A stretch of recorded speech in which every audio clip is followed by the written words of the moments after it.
pause on you up in your tracks. Can't even see me when I come attack. You know you're liking the way that I back it up. It's every day that I'm stacking up. Why don't you try to come closer? I run the beat that composer. All of you haters got nothing on me. You be testing my limits. You'll see. Pause on you up in your tracks. Can't even see me when I come attack. Back it up. Why don't you try to come closer? I'ma be pausing you up in your can't even see me when I come attack. Back it up. Why do you try to come closer? I run the beat that composer. That's my limits, that's my limits. Can't even see me when I come attack. Back it up. Why do you try to come closer? I run the beat that composer. That's my limits, that's my limits.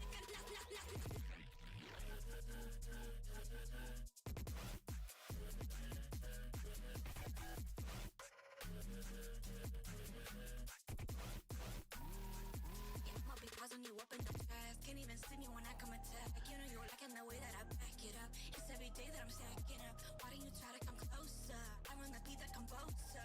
All of you haters got nothing on me. You be testing my limits. You'll see. Pausing you up in the trap. Can't even see me when I come attack. Back it up. Why don't you try to come closer?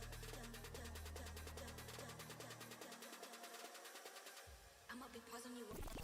Can't even see me when I come attack. Back it up. Why don't you try to come closer? I'm gonna beat that composer. That's my limits, that's my limits. Can't even see me when I come attack. Back it up. Why don't you try to come closer?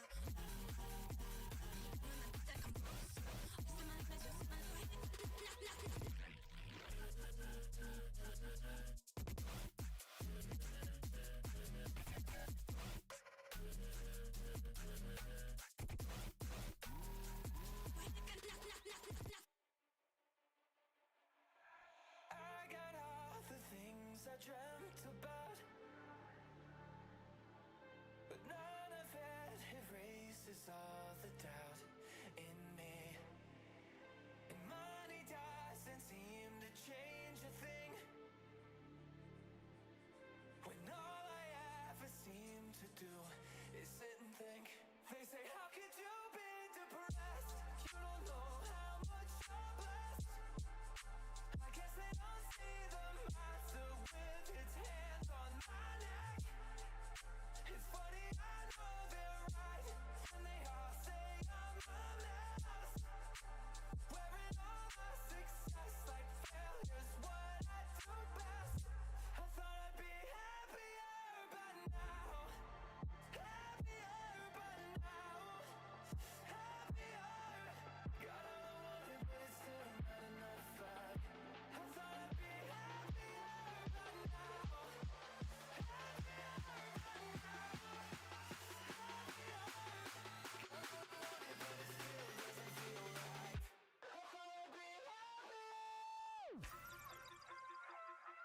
wanted, but it still doesn't feel right.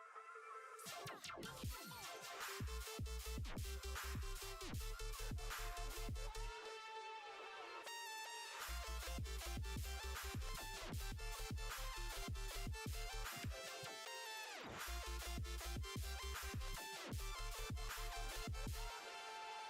After finding all the finer things, would fix the kid in pieces left alive in me. But every treasure turns to tragedy, 'cause all they ever seem to do is bury me. They say, how could you be depressed? You don't know how much you're blessed. You got all this and more. How could you say that you're stressed? It's embarrassing, but they're right when they all say I'm a mess. Wearing all the success like failure's what I do best. I thought I'd be happier by now.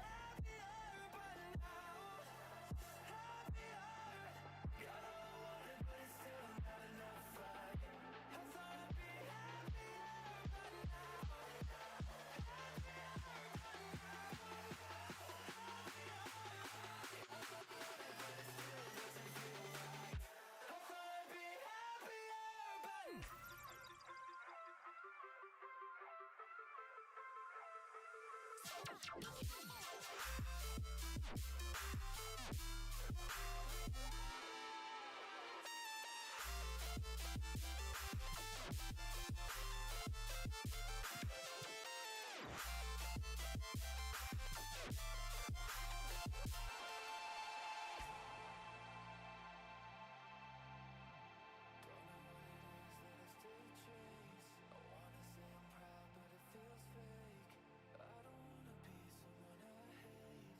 wanna be happier.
Crank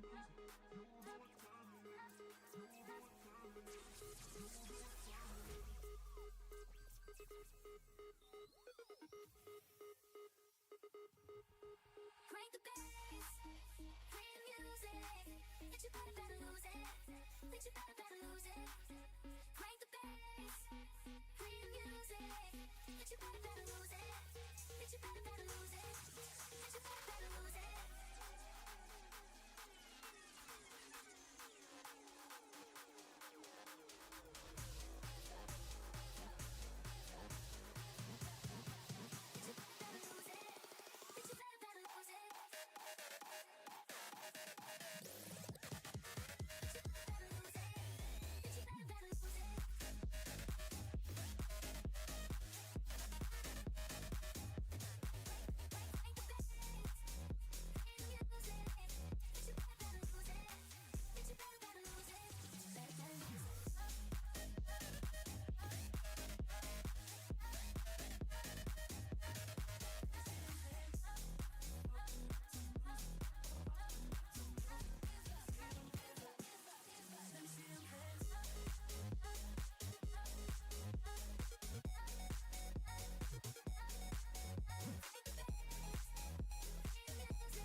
What a show, man. That's going to be around for a while. First time on main stage here. I know what you need. I've seen you here before.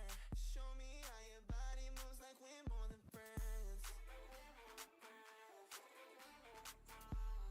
I don't wanna be.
I let her where she move and she wanna have fun.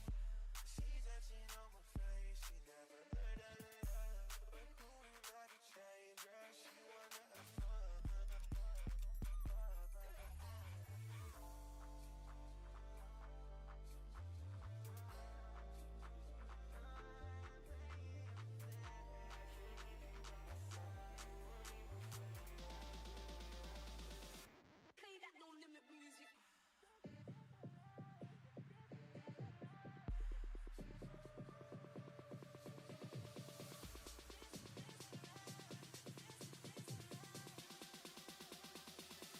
And I just wanna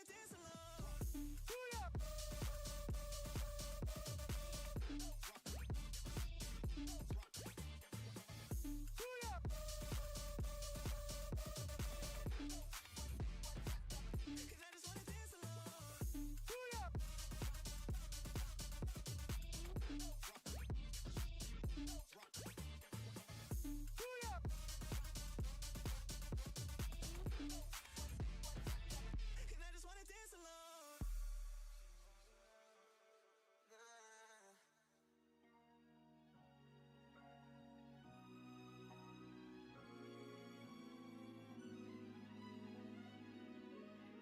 Watch the whole industry imitate.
This isn't a joke. I ain't playing around. This isn't a joke.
Get punched off for going hard on. Get punched off for going hard on, bro. You get punched off for going hard on, bro. Talking that shit, I'm like, bitch, shut up. Get punched off for going hard on, bro. I got game for a bitch. You get punched off for going hard on, bro. Talking that shit, I'm like, bitch, shut up. Get punched off for going hard on, bro.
Welcome back to another episode of the Weekly Review. I am Dylan Carlson in studio with my good friend Josh Hoffman. And, well, I mean, it took a little while. I do apologize for the delay, but you can all blame it on this guy, PAX, and a newfound friend of mine, Pelster. Thank you guys so much for coming on the show. Dude, it's been, man, what a day. So, just going to kind of put into a little bit of a framework of why the fuck we're almost 40 minutes late. Pax, do you want to explain why we're 40 minutes late? Man, pretty much just locked myself out of my house.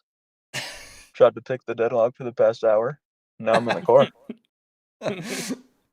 Oh, shit. Well, I do apologize for the delay tonight. I appreciate everybody that's stuck with us. So if you guys don't know these people, I mean, first of all, have you been living under a rock? PAX is one of the best editors inside the MX bike space. He's been pushing content for quite some time that's super high quality. And yeah, I mean, Pelster, like one of the most coveted track creators in the game as it sits right now, with awesome tracks like the Hills. But what this brings me to is kind of the purpose of tonight's show. This is the inaugural episode of the Weekly Review Behind the Lens, where we take a long-form project and break it down with the creators. We thought that it would be a great idea. Actually, this isn't even my idea. Pax, you came up with this. You DM'd me probably a month ago saying, hey, it would be really cool if we, brought this project in and kind of broke it down for, just like what it is, right? And like ask questions about it so people can, learn from it and see all of the cool tips and tricks that people can learn from filming a really high quality piece of content. That's not just, a 30-second Insta banger. Right. So credit goes to you for this idea. I then took that and kind of messaged Pelster and, here we are today. The guy that created the track that it was filmed on. But yeah, so before we get started, I know we are like a little behind schedule, but I just want to, if people don't know who you are, we're just going to ask a couple of general questions, kind of help our audience understand who you guys are.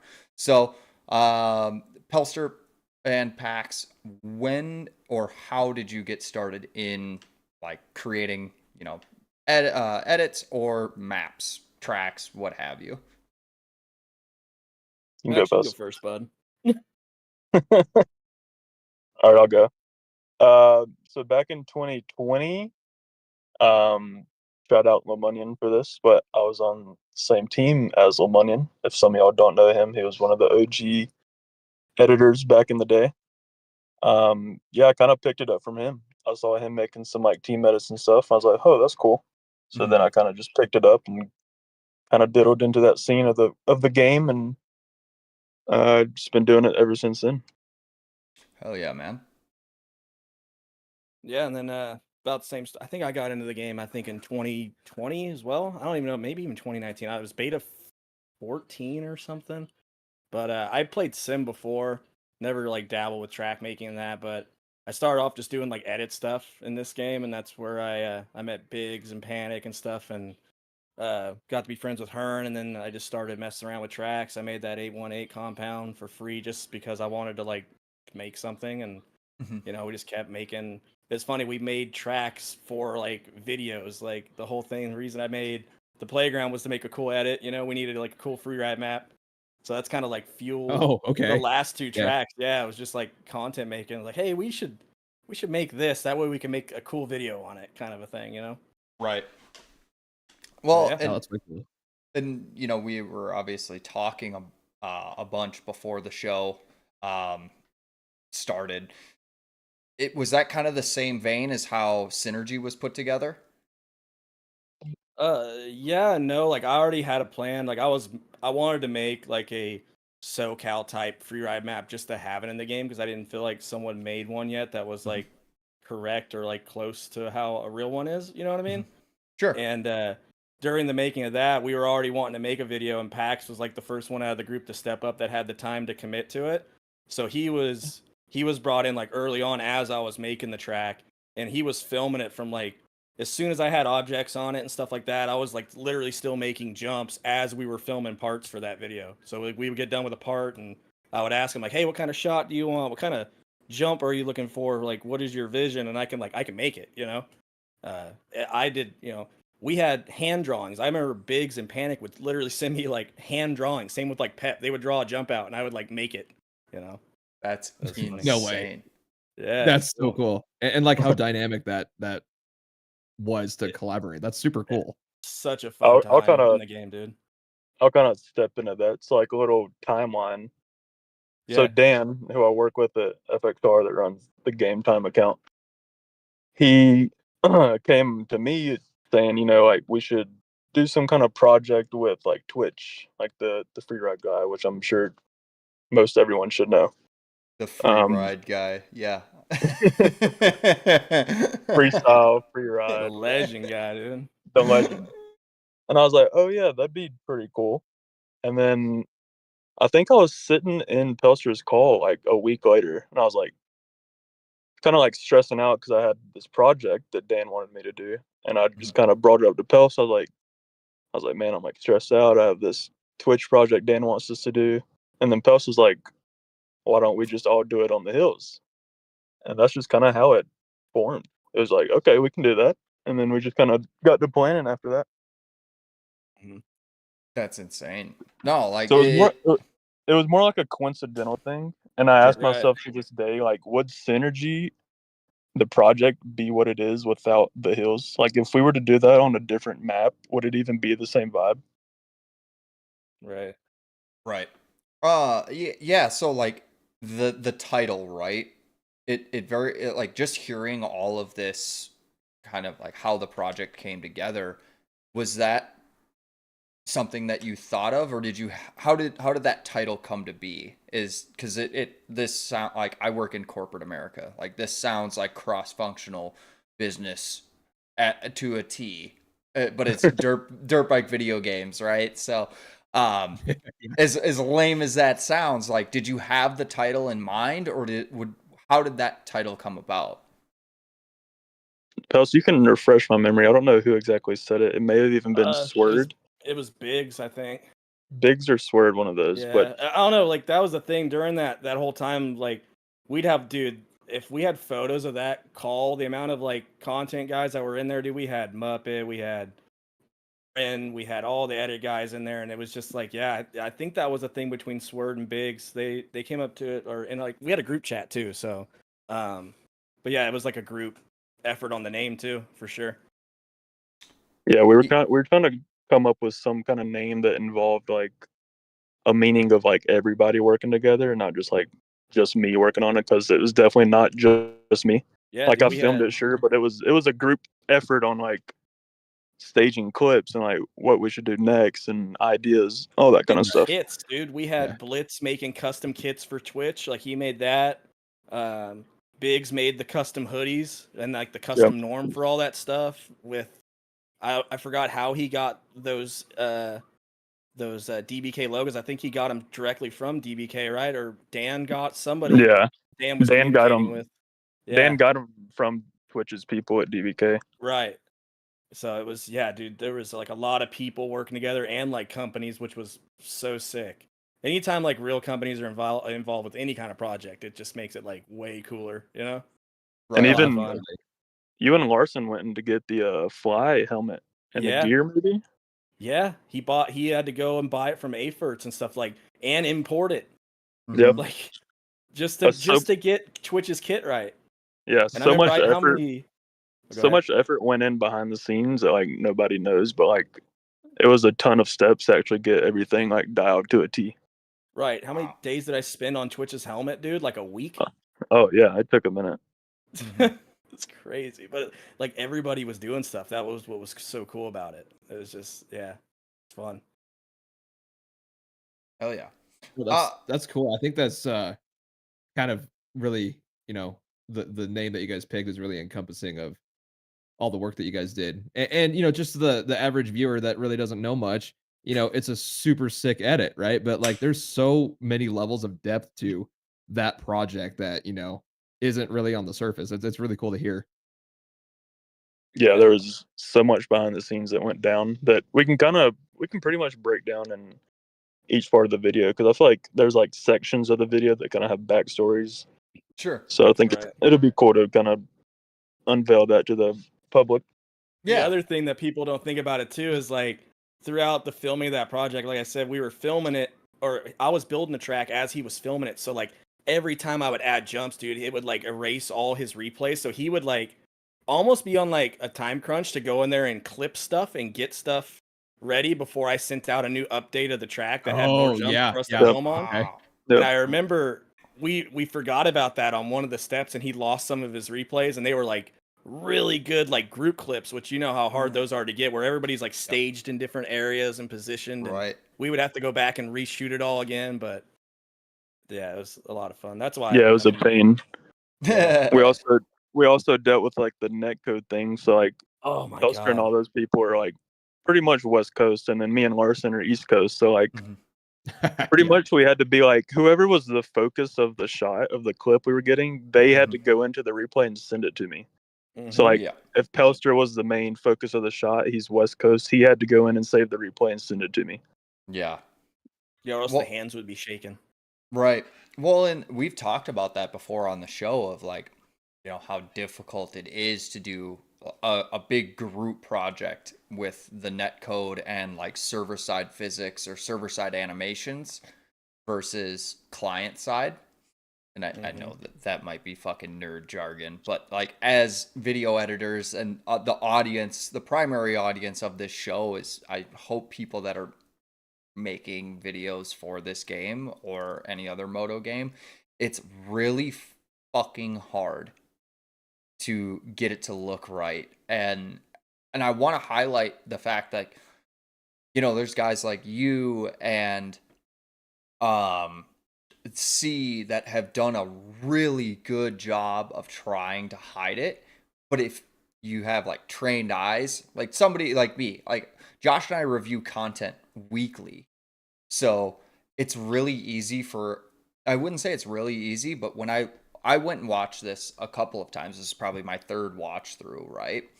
And I can pick up like the server side stuff where I'm like, oh yeah, it's there. But if my first time through, I probably wouldn't be able to see it, or like the normal viewer isn't going to be able to see it. But you guys, as editors, track creators, all of that, like you see those fine details, and you can only do so much, right? Yeah. Yeah. So that kind of brings me into my next question of, I know we'll get into this probably further in the show, but like I do want to ask these questions. Is there, when you were like starting this, or like during the process of Synergy, right? Was there any scenes that you like absolutely loved or hated and still made the final cut, like even after the project's done, right? Is there anything that stands out to you as like, man, that's a really dope shot? Or is there a shot that you're like, man, I really wish that wouldn't have made the final cut now that you've, you know, released the project, what, 6 months ago? Yeah, there it is. I don't I wouldn't say there's any shots I hated in there.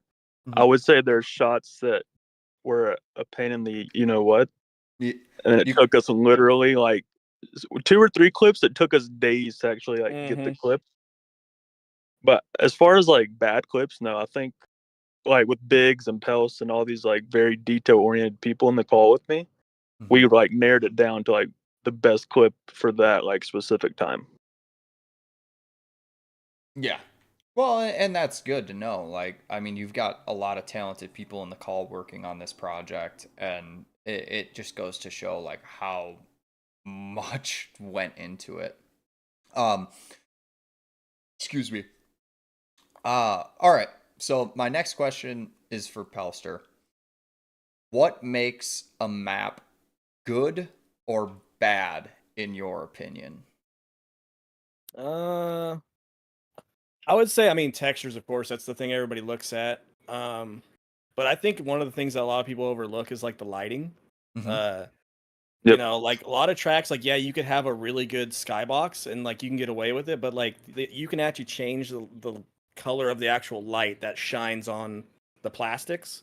So, Yeah. like, for instance, I could have a blue sky on my map, but I could change the you know, the color of the sun to where on a blue day the plastics will shine like a goldish color because of the sun color, right? And I know I'm not going to say names of people, but I've been on tracks where you're riding in the blue sky setting and like you get a weird shade of reflection on your bike, and I'm like, man, that's a little thing that they overlooked. But usually on my tracks I put like 3 different sky boxes, like, you know, Oh, like a okay. golden hour, a sunny one, and that because that's all for videos in mind, you know what I mean? Because I know Sure. people, every video somebody wants a different vibe. So one dude might want more of a, you know, a dark cloudy vibe, some dude might want a golden hour vibe. But I don't know, I take the extra time to try to give that, you know. Mm-hmm.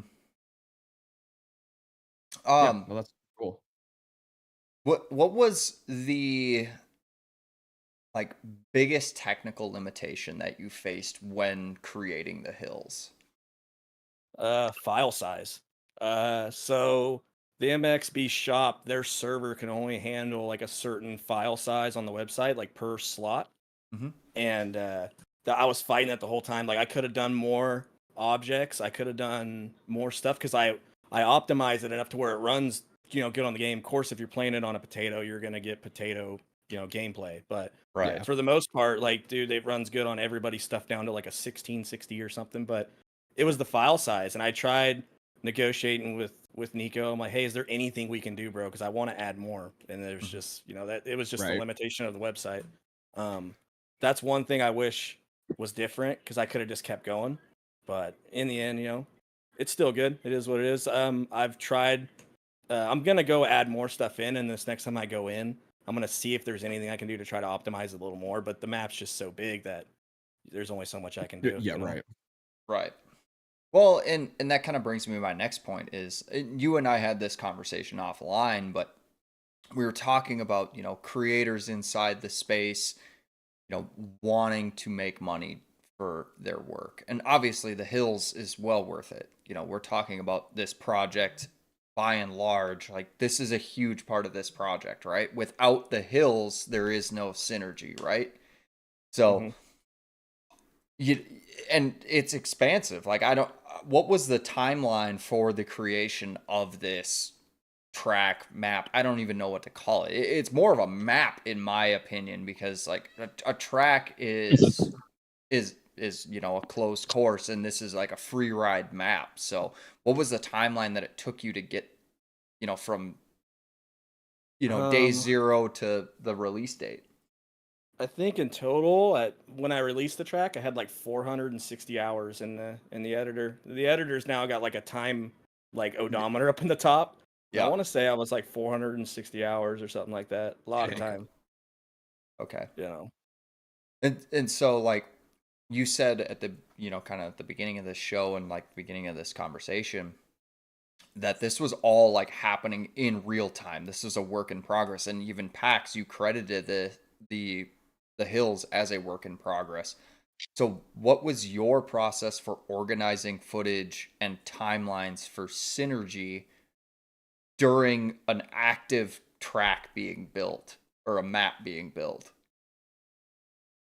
It was like Pelster touched on it earlier. It was pretty much a time crunch because so he would make a few jumps that we needed for clips, and we'd go in and get those clips, and then I'd be like, I'd hop off right quick and get all those together and edit them, put them in Premiere, and then by like literally the next day, Pelster would have like a new version like ready to go.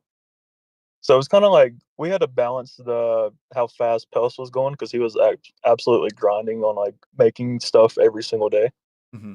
and then like balancing that with like how much I had edited and what I had left. But it balanced itself out pretty good. I mean, I can't think of any times where we were like, I was like, Pels, slow down, like I can't keep up. I feel like Right. No, we kind of kept up with each other. no, and that's what I mean. Like, you're good enough at the editing and stuff, especially with like Biggs and everybody that was in the chat, like, or in the call. Sorry.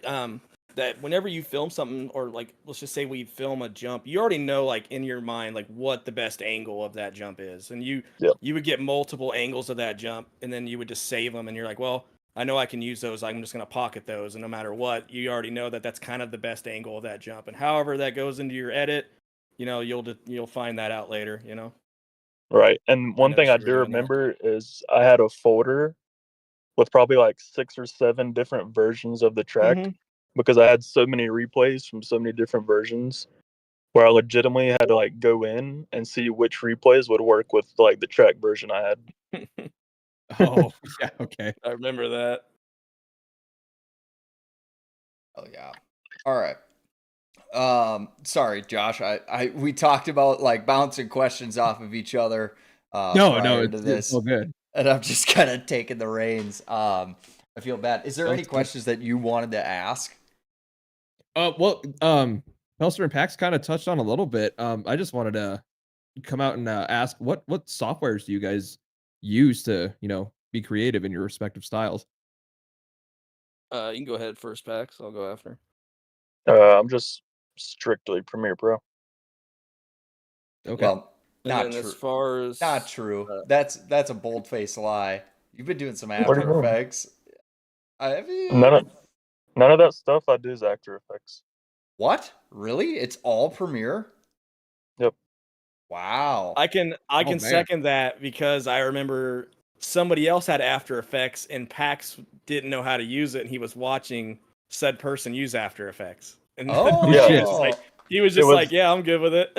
It was me and Biggs because I Was asked it Biggs or Biggs, was it Sword? It was Biggs. I was like, Biggs, how do you use After Effects? He's like, I don't fucking know. I don't use that. I was like, okay. Yeah, I know Swerve was good at it. I think Swerve was the one that was good at it. Oh, Because shit. there was one clip in the project where we were trying to mask something, and Biggs was like, I'll open up After Effects and try to learn. And then like we sat there for like an hour, and we were both like, fuck this, and closed it. Dude, I promise you, man, like the stuff that you have been doing for visual effects is way easier in After Effects. Like, I will say this, the After Effects UI is so non-user friendly. Like, it's really difficult to understand. But once you get it, dude, it will be a game changer for like masking, anything that you have to do with all of that shit, dude. It's way better at it than Premiere. However, it's resource intensive, and every single time I try to use After Effects, my 2060 Super sounds like a fucking Nissan Altima at the rev limiter in the McDonald's drive-through, bro. Just it's not even like Yeah. but yeah, He's over there taking the side panel off his PC to get the coolant. dude, I'm dumping No, milk in there. I Yeah, tried to sit down and learn. But yeah, okay. So the final question, and then we'll finally get into this. I know we've been doing this for a little bit. People are waiting to get into this project, and I am super excited to get into this project. And this question is very poignant for this show because this is a feedback show and a review show. How do you handle creative criticism? Is that for me or Post? Both.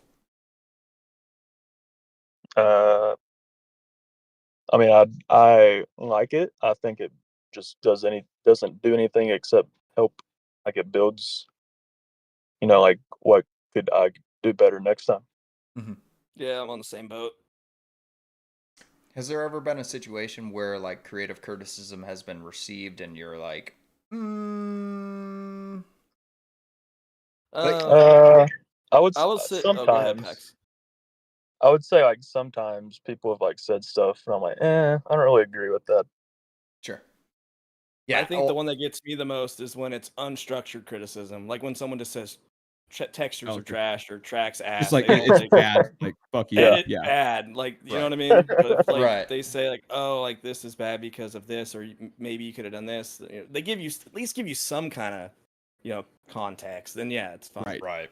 Not just dragging you through the dirt. Yeah. Yeah. Right. Yeah.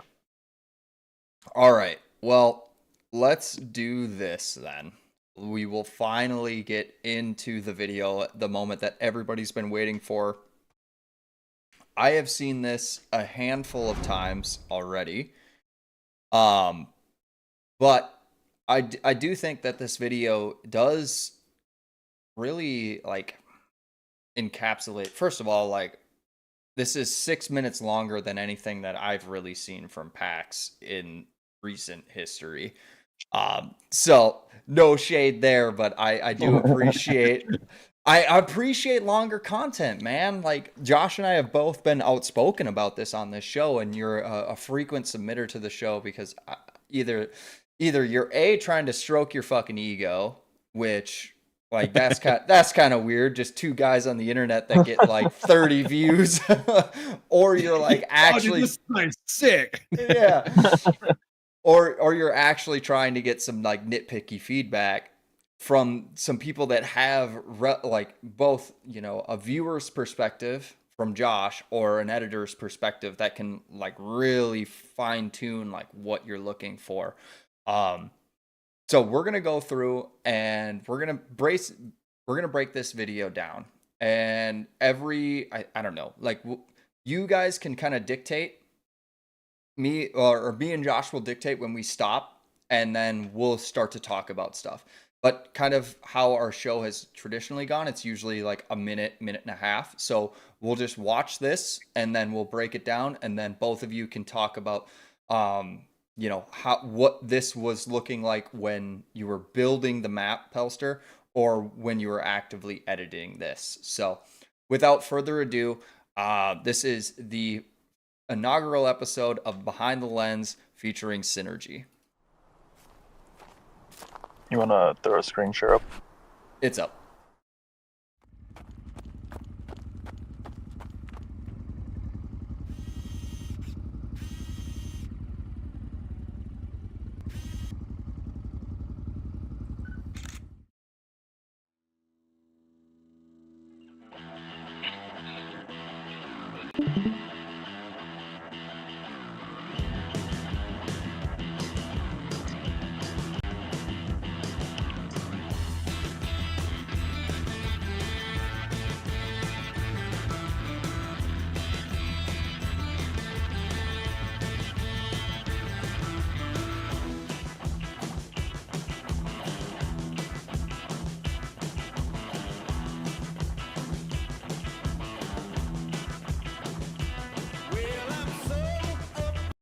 All right.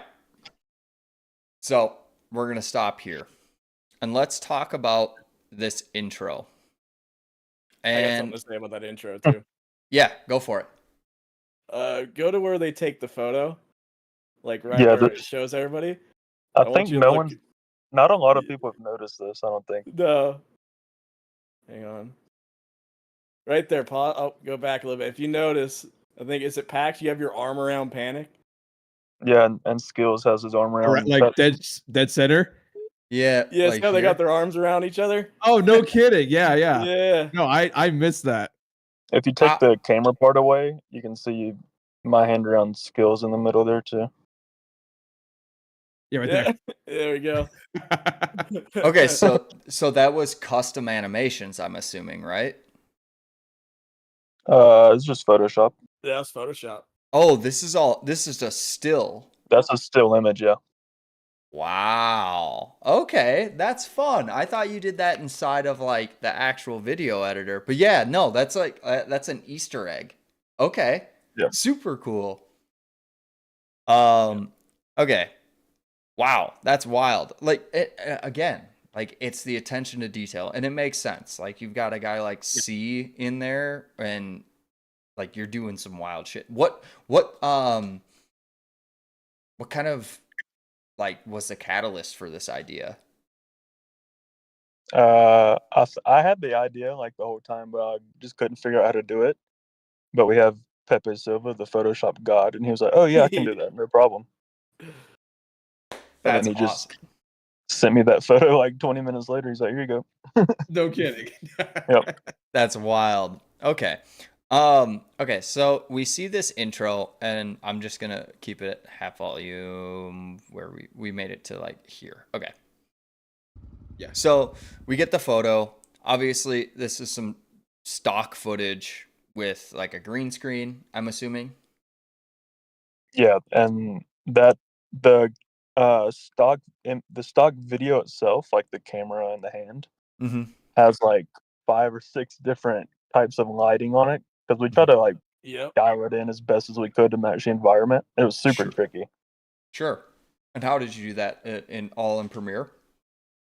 Yeah, just Premiere. See, again, that's the attention to detail that not a whole lot of people understand. Because Right? that if you were to see that shot with no lighting effects or anything on the camera, it looks so like janky. Yeah. Okay. Wow. Okay. Like So, if you look closely on the left side of the camera, see how there's like a sun glare? That is actually masked into the actual stock footage. So like when the camera comes up, the sun hits it on the left. oh, wow. Let's see. Okay. Yeah. It's hard to see, but if you know what we did, you can see it. Like Yeah. If you would the have Sure. saw sun the reflection comes over from original the left. photo, it was like it looked so out of place. There was a lot of work that went into that just to make it look as good as you could, you know. Okay. But I mean, for the most part, like I love people that add like extra stuff in. Like Oh, even absolutely. even, you know, going beyond like I mean, both of you have seen the show and the quality of content that we review. Like there's a lot of people that aren't doing this. So even adding some stock footage without the lighting aspect already is another step above a ton of editors in the bike space that it is yeah, it's just non-existent. But it just adding stock footage alone and then going even further to adding that depth of like custom lighting, masking, all of that stuff, like that's an attention to detail thing that nobody's going to notice except for people that know what they're looking for. And I'll be honest, like I didn't even think anything of it. I thought this was just stock footage. But yeah, to learn that you went in and did custom lighting and all of that to like really make this look as real as possible, that's insane. So well For done like there. And I don't know if you want 1 to second clip, go to the yeah. very beginning and kind of go over those first 2 shots, but I feel like those were pretty different than what is seen. Yeah. So I've seen this a lot. Like C was kind of the first person that I saw do a lot of like the camera whip stuff where it's like the picking up. Um One thing that I want to talk about, and you have refined this since this came out. I feel like the last 6 months, like you've really been refining your near and far blur. But like this, just this still right here, you know, this was the first time that I've seen you do anything that was a near blur at this point. Right. So just look at the refinement that you've gotten to now with how good your near blur looks from this, which like I mean dude, the first time I saw this I was like, this looks like the Windows 98 screensaver right here. Like, well, just I'll stroke Pelster's ego. Like the textures and everything for this right here looks so good. Like the skybox is perfect. You've got a couple of bikes. So my question is this, right? So it looks like there's like a TTR, or is that an actual like 250? I'm not sure what. How did Yeah, you go? so those are like our IRL bikes. So Mhm. the Honda CBigs is it's like actually the same year he rides. Yep. And then I have a newer Suzuki like that, not that kit, but then that Yamaha right there is Panic's IRL bike, same year, same kit and everything. What year Suzuki do you have? 23. Oh, okay. So you have a 2015 Suzuki. No, come on, you changed an 18. Come on, bro. Don't be that guy. But okay, so you imported these. These are all models that were imported into the game, or did you? Yeah. Okay, so like you've got the helmet and everything that was imported just for this shot, right? Yeah, like all the stuff I use in game and stuff, like I own, like I go out and buy the models for the helmets and stuff like that and the bikes, and like over time you get to where you have a nice little collection of them, and now I can use them as assets on my tracks too. Wow, So I that's have the blend incredible. files for those. I have Heron's gas his exact bike and everything is next to Biggs. Actually, what's funny is that this photo was taken early on. Mhm. This is where on the track now where all the pits is with the pop-ups. At this time there was no pop-ups or vans or nothing, but it's the same spot, you know. Wow. So now there's a lot more stuff. There's like a skid steer on a trailer and pop-ups and more bikes. Oh, okay, There's okay. Skills' IRL bikes down there too. His Cowie. That's incredible. All right, so we see this kind of come up, and then we get like the walking up the hill. I was curious to like understand this shot because the first time I saw it, I thought it was, and I know I've referenced this a lot on this show, the absurd amount of camera roll that is being used in a lot of edits today. But is this PAX, break down like what were you trying to accomplish with this shot? So that shot, if like based off the first one, it was like everyone's already staged like over like wherever the shot's being taken. Mhm. And I was like picking the camera up off the bed of the truck and I'm running over to him to like start filming. Okay. And this does a really good job of highlighting like the actual grade of the map because my first impression was I saw this and like where the truck was sitting and I'm like, first of all, how did they get this Ford Ranger up that hill? Because there's no So way it's got any tread that's on it. actually flat. It's just the camera's turned, so it Mhm. makes it look like it's going uphill, but that's actually like a flat ground. Oh, it is. Okay. And so then we go back to the picture portion. I love the sound effects. The sound design is great. We've got even like the actual camera thing. The cut to black is great. Like this to me is awesome B-roll. Like it makes sense for this, right?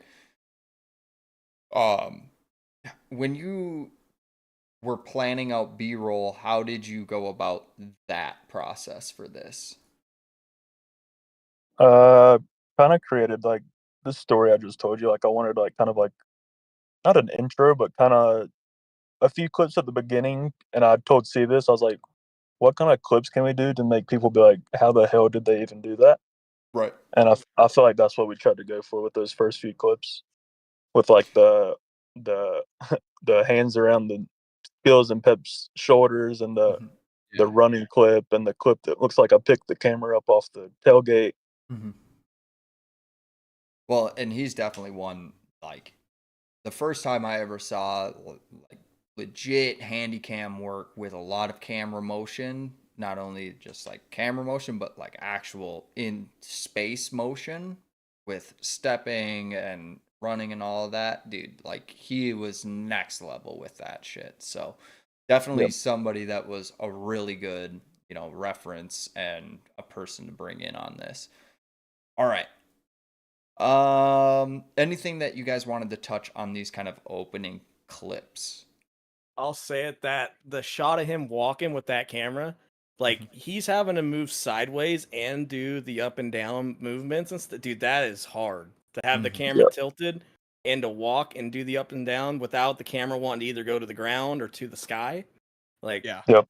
it's difficult for sure. So yeah, the camera was fully turned to the right, Mhm. and I was having to hold the button that I go like up with and run Right. to the right at the same time, and holding it like in a straight line. Yeah. I How long figured, did dude. how long did that take you to get that shot right? How many takes do you think? I actually greased that like third try. No way. Shut up. I promise. I Oh think my. Biggs. It was like early in the morning, and Biggs was in there, and I was like, Biggs, you won't believe what I just greased like third try. That's incredible. I know those shots are extremely difficult to make look good. And I mean, yeah, you nailed it. Like it looks really, really, really solid. Okay. So again, like this project is entirely based around a group ride. And we see a lot of these shots where, people are stagnant, you have one rider. How many different replays did you sift through when creating these shots? Oh, dude. I would say each session we did each night, probably like, I don't know, like 20 or 30 replays were sent to me, and I had to go through all of them to see like what they were, like what I was going to use. Jesus Christ. Yeah. Mm-hmm.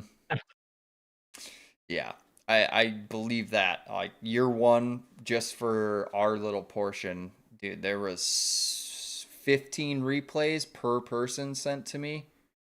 Yeah. Yeah, like it was a lot. But yeah, okay. So we covered this, and you got the song coming in. You've got people just kind of like in a group. You're filming this. Did you envision that you were going, like, obviously with a group ride, you want to have as many people involved as possible per shot. So we see a lot of this in the intro, and then it's kind of a takeoff. How many times did you guys have to set this up? Or is this like the best of 3 or 4 iterations? Yeah, I don't think that one took that many tries. No, I like think it was 2 or like 2 or 3. 3. Yeah. Okay. Yeah. They're just getting everybody on the same page and like, hey, when I do this turn, follow me, Yeah. kind of thing. Yeah, it's the other thing too. It's easy about that group is like their skills, panic, all these guys. Like they've all made videos and stuff, and they kind of know the drill. Like they know not to do cheesy looking stuff. They know how to like position the rider like body to make it not look jank. So like when it comes down to do Oh, sure. clips, it Yeah. was just easy, you know. Yeah. Sure. Because that is a big thing, right? So like myself, Absolutely. like working with other people, especially, and I'm sure Pax, you've noticed this, like doing commissioned work, it's really difficult for folks to, send like, oh, I can do my own B-roll. And then they send you something and you're like, but you can't do it to my standard, right? So Hmm. Yep. having those people do like having that group of people that understand like what the drill is, that made that a lot easier. Right. Yeah, it was that aspect of it was very easy because everyone was kind of on the same track of what to do. Okay, perfect. Okay, so let's go back to where we kind of see this shot, and we'll play it from here. Anything else that you guys wanted to cover for the first minute? I think if you go forward, to where it's got that first big open shot of that like valley. Mm-hmm. Trying to think where it is. Right there, that shot right there. Mhm. I know at that time I was messing around with like the fog density and the fog color, and I think Pax probably remembers that. But on a map that big, dude, the fog density and color like can like absolutely change the entire way a map looks because it like the light like interacts with the fog density and color, and it makes your grass look different shades and stuff. Yep. And like, dude, I'm telling you, I did tracks like my DT1 motocross track, and like the fog isn't even really an issue on a track that small. Like you can crank the density up, and it doesn't really play that big of a role. But when a track is so big that you can use the fog to kind of hide, you know how this game like texture flickers and stuff at certain distances, Right. Yep. Your fuck, what is it? It's like like draw render distance. distance. Yeah. So like I was trying to find that blend of fog density and like the color of it to where I could hide some of that, you know? Mhm.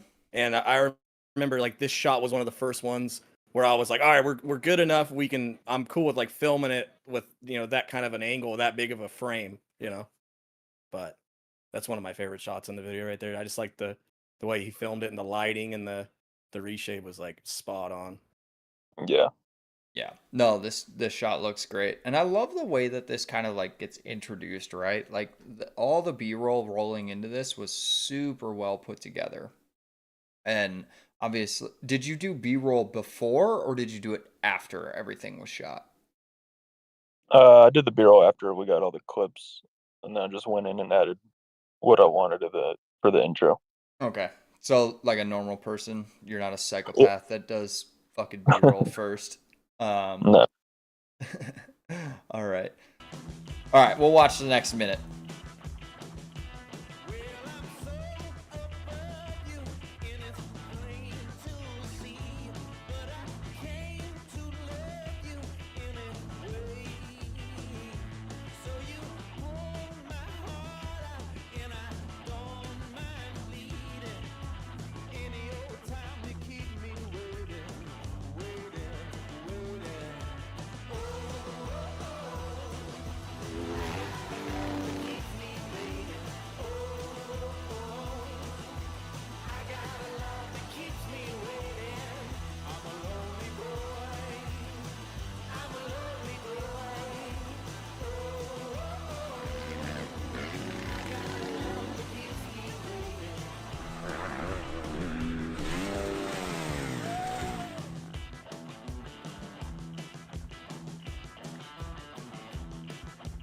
Okay.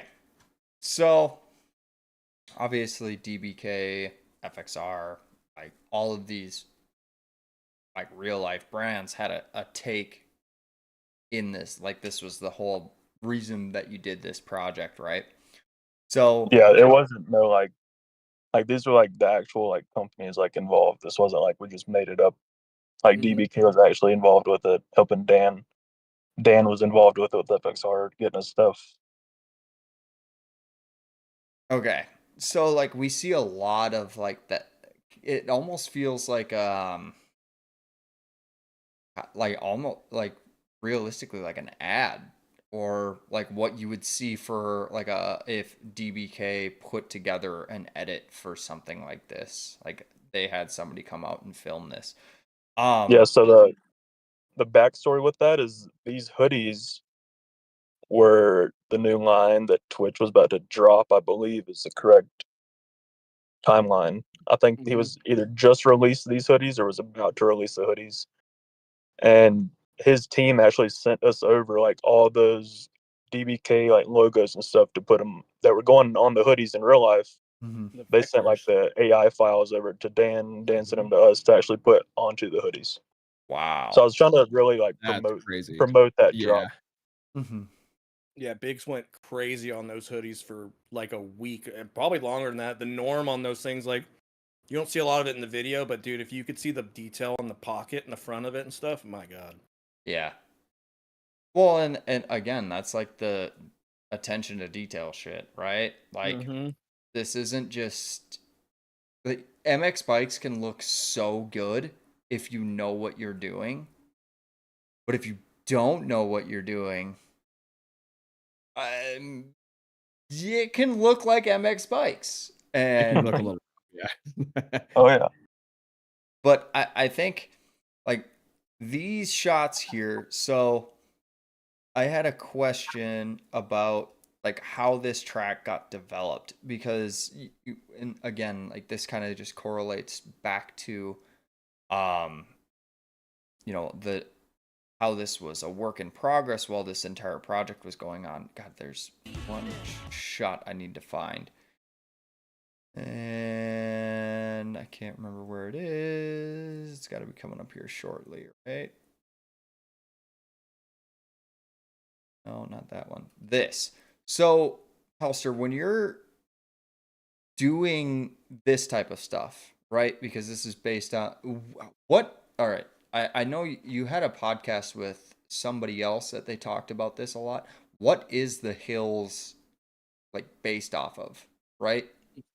Yeah, it's it's based off like Ritchie Canyon in Beaumont, and then where I'm from, Central California, a place called Kernside. So it's almost next to impossible to like do a 100% replica of a giant freeride area like that. It's just I don't see how you could really do it. But I enjoyed like taking like that jump, for example, was kind of a replica in a way of they call it the diving board, and it's the one, if you remember from like the old Terra Firma videos, Travis like jumped down this step down called the diving board, and he like broke his wrist when he was only like 13.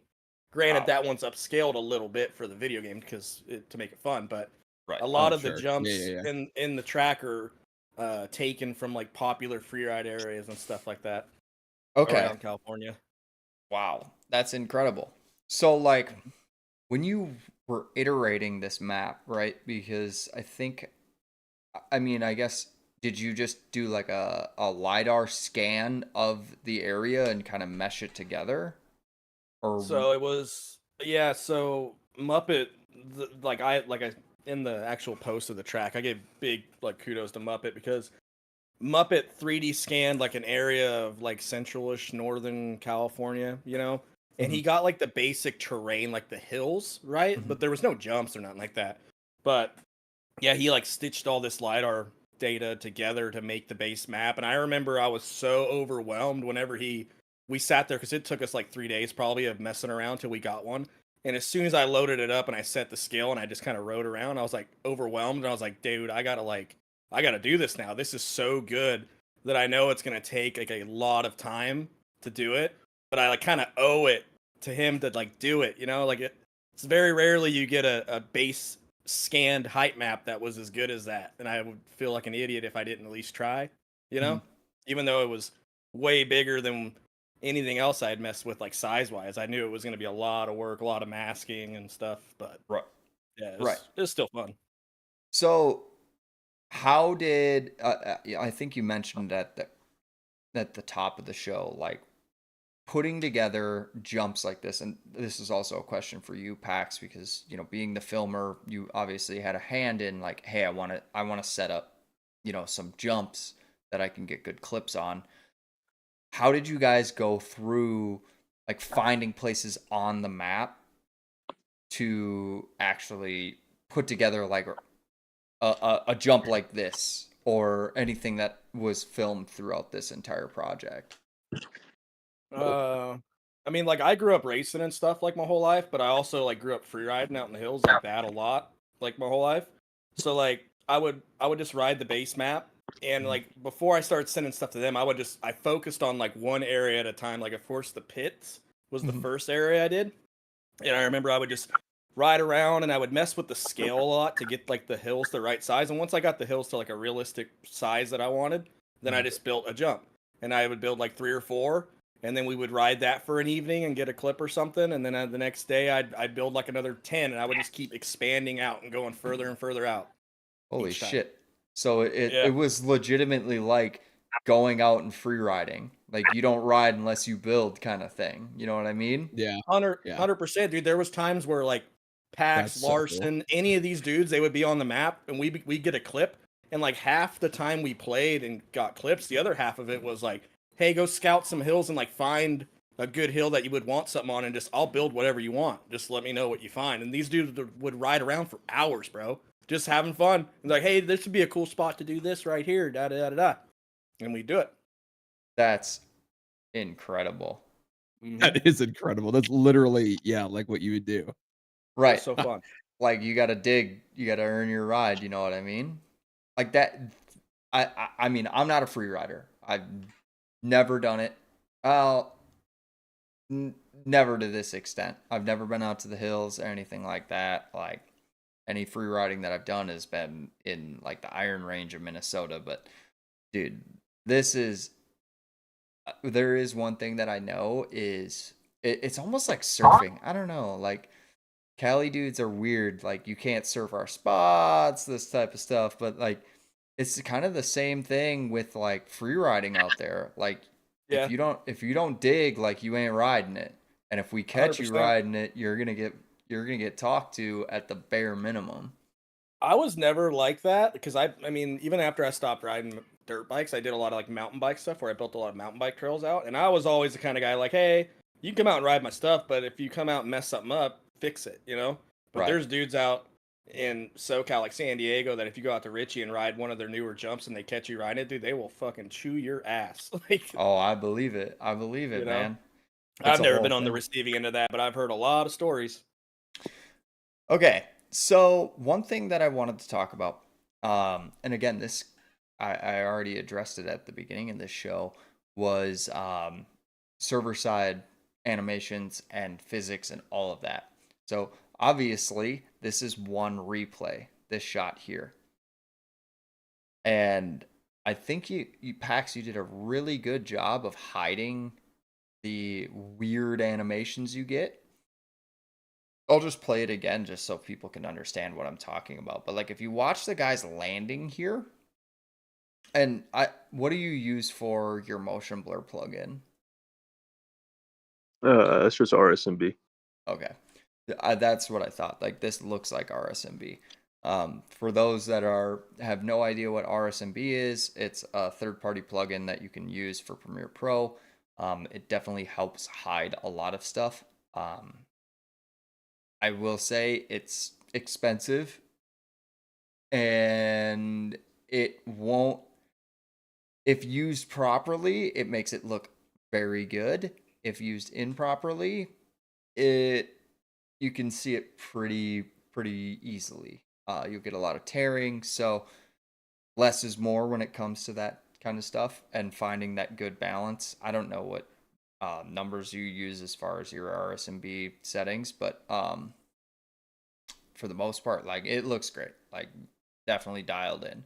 But anyways, so you can hide a lot of those server side animations and physics with RSMB, and I think you did a really good job here just with the camera work and everything, how this is set up.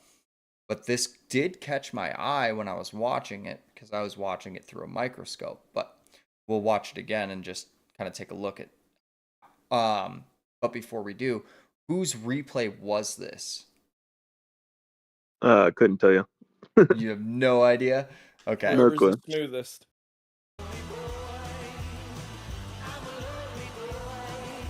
Not him, not him, not him. I'm gonna This- guess it was mine.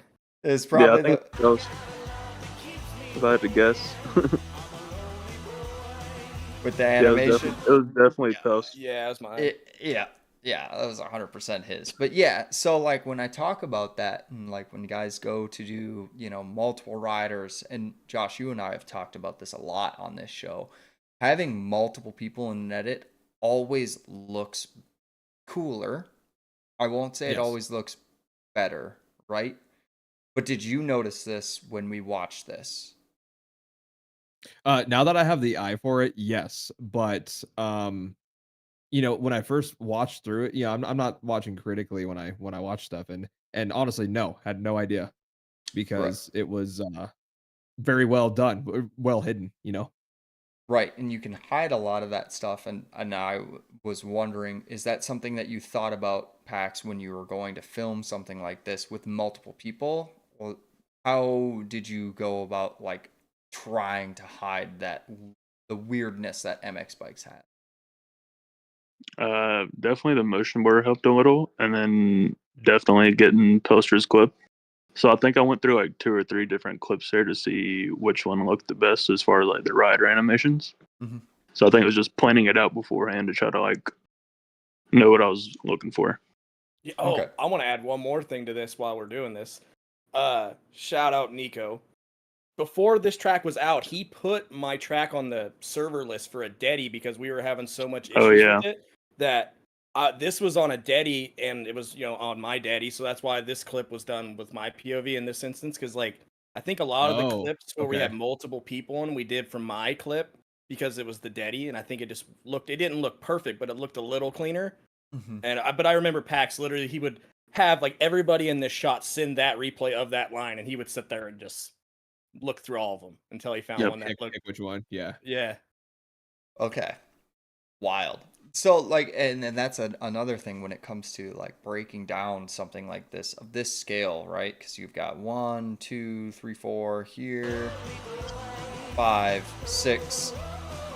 Yeah, you got 6 people in that shot, and on a hosted server on a local machine, like that had to look really bad for everybody else that wasn't your replay, right? Yep. Okay.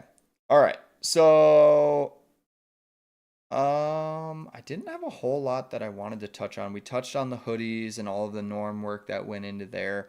Let's move on from that because there are some things that I do want to touch on later in the Yeah. I just want to shout out the really good bike sounds, the sound design, in that last segment that we did. Oh yeah. Yeah, that was also a pain. So like literally every day at work, I would sit on Instagram Reels or YouTube and like watch videos or Reels to get the sound clips, and it took forever. So it was a Well, I pain in think the the ass cherry to be on picking. your phone all day at work. Yeah, literally just For watch bikes. videos. No, I think the cherry picking really worked, and you really blended, kind of the angles of, the bikes and the exhaust and stuff into really cool clips. I think those specifically stood out to me and meshed really well. All right. Well, let's watch the next segment of this.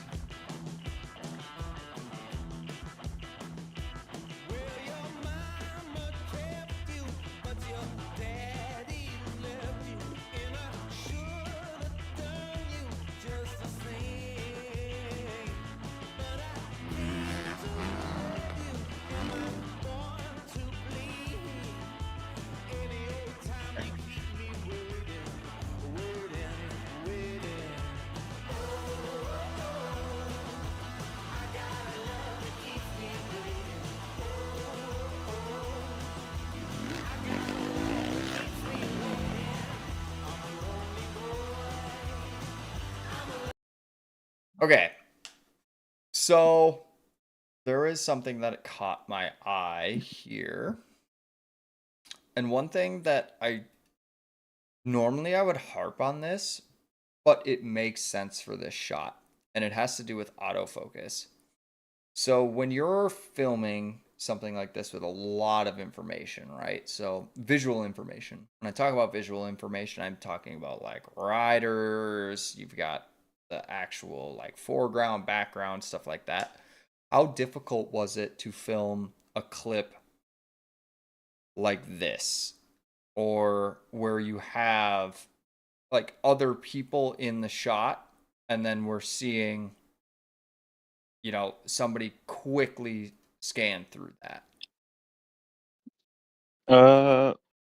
I mean, filming with all the Valor dudes, I've been doing that kind of stuff, so it's kind of they pointed me in the right direction of what angles to get from, so they made it pretty simple on that part.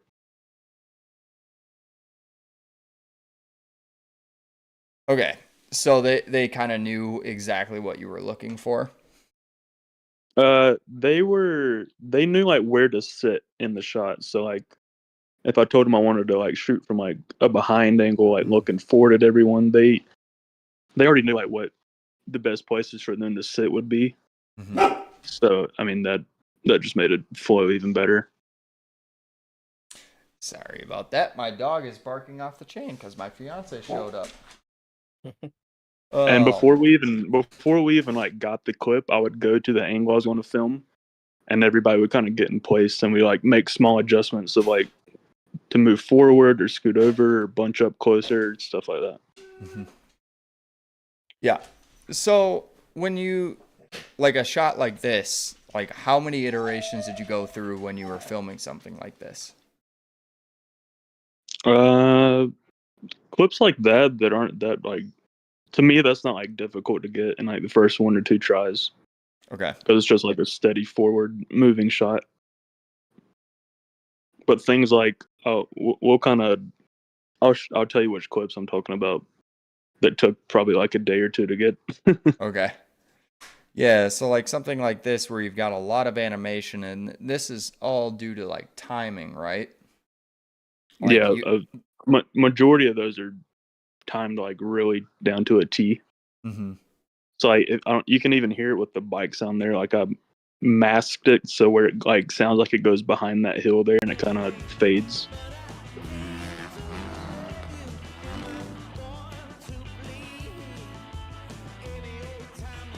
Like the audio manipulation, right?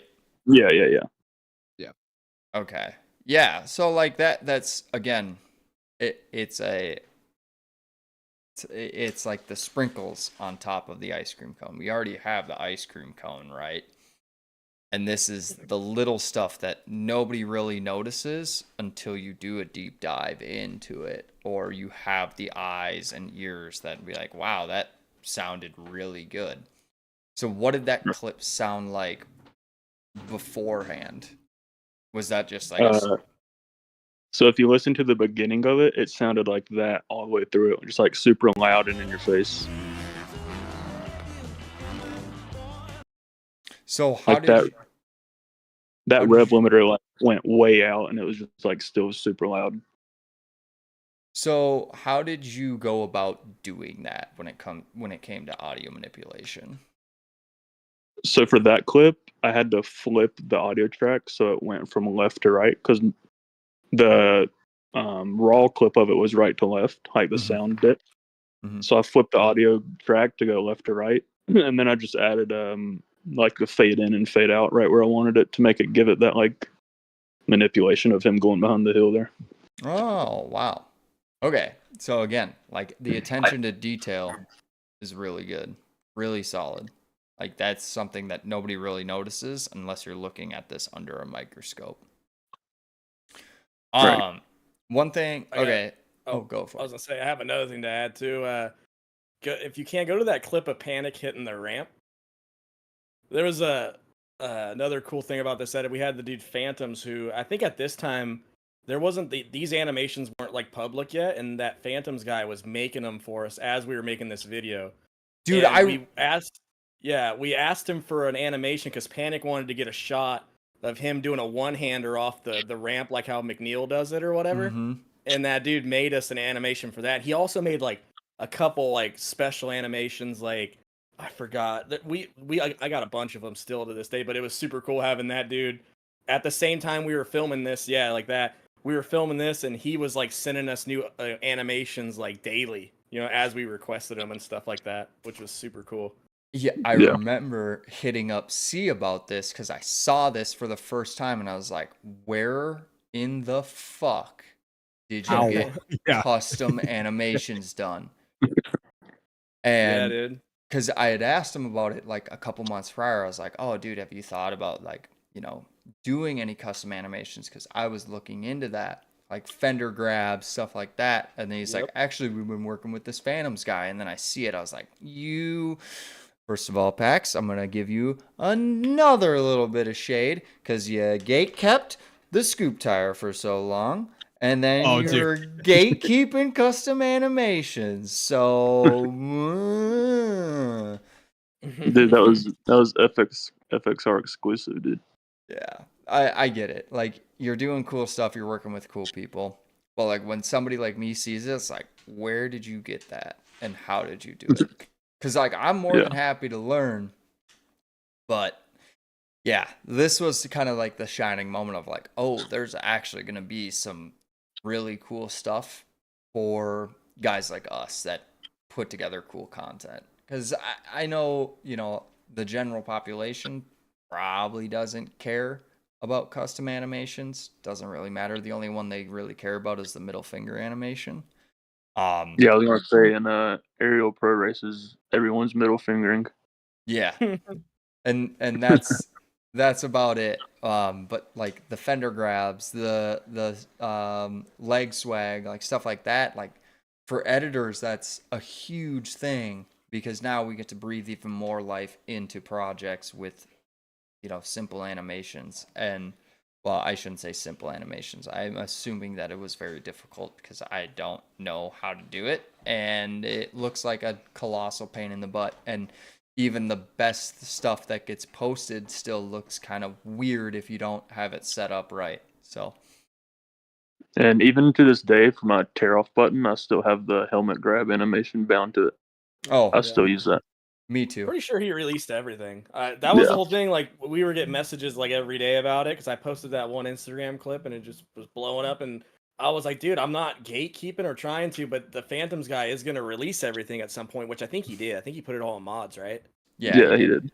Yeah. So he was just, I guess at that time he was wanting to make more, Mhm. and yeah, I need to get back with him because I still want him to work on something for me, like a front fender grab, like a Tom Parsons one. Be Yes. Yes. That's Yeah, that that'd be dope shit. that would be. Okay. Anything else that you guys wanted to touch on for this portion? sick. Don't think so. Really? All right, let's let it roll.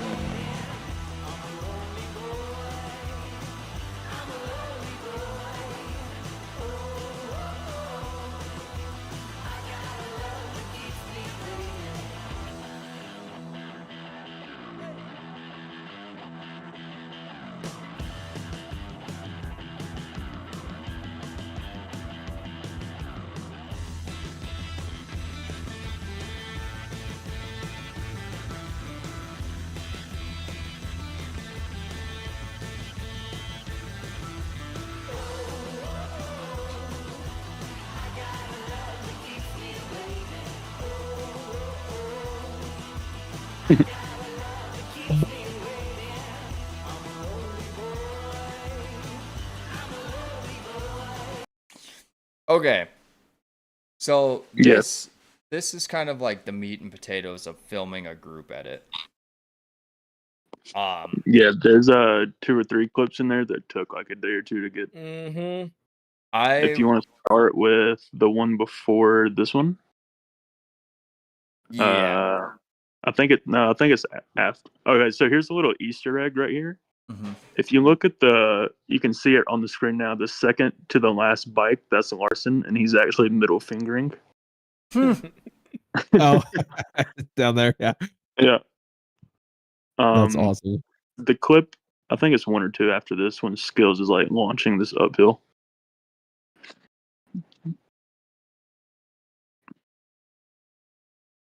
This one right here.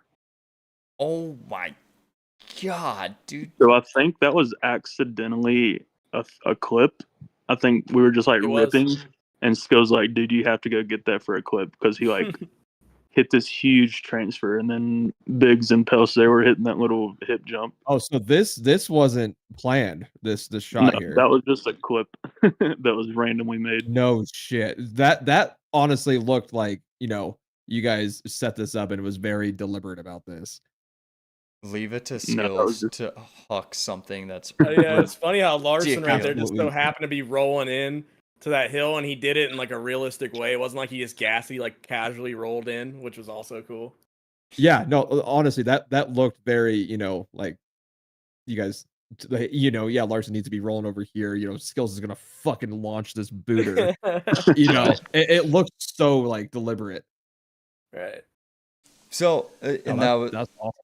I did want to talk about this, so I'm glad that we're talking about it. Like, this seems like organized chaos, and it feels like, I mean, first of all, if I'm riding dirt bikes in a free ride area and I see somebody huck, I'm assuming this is probably like 200 feet over my head. First of all, like, I'm going home.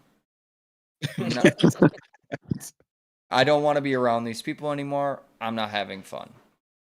But Yeah.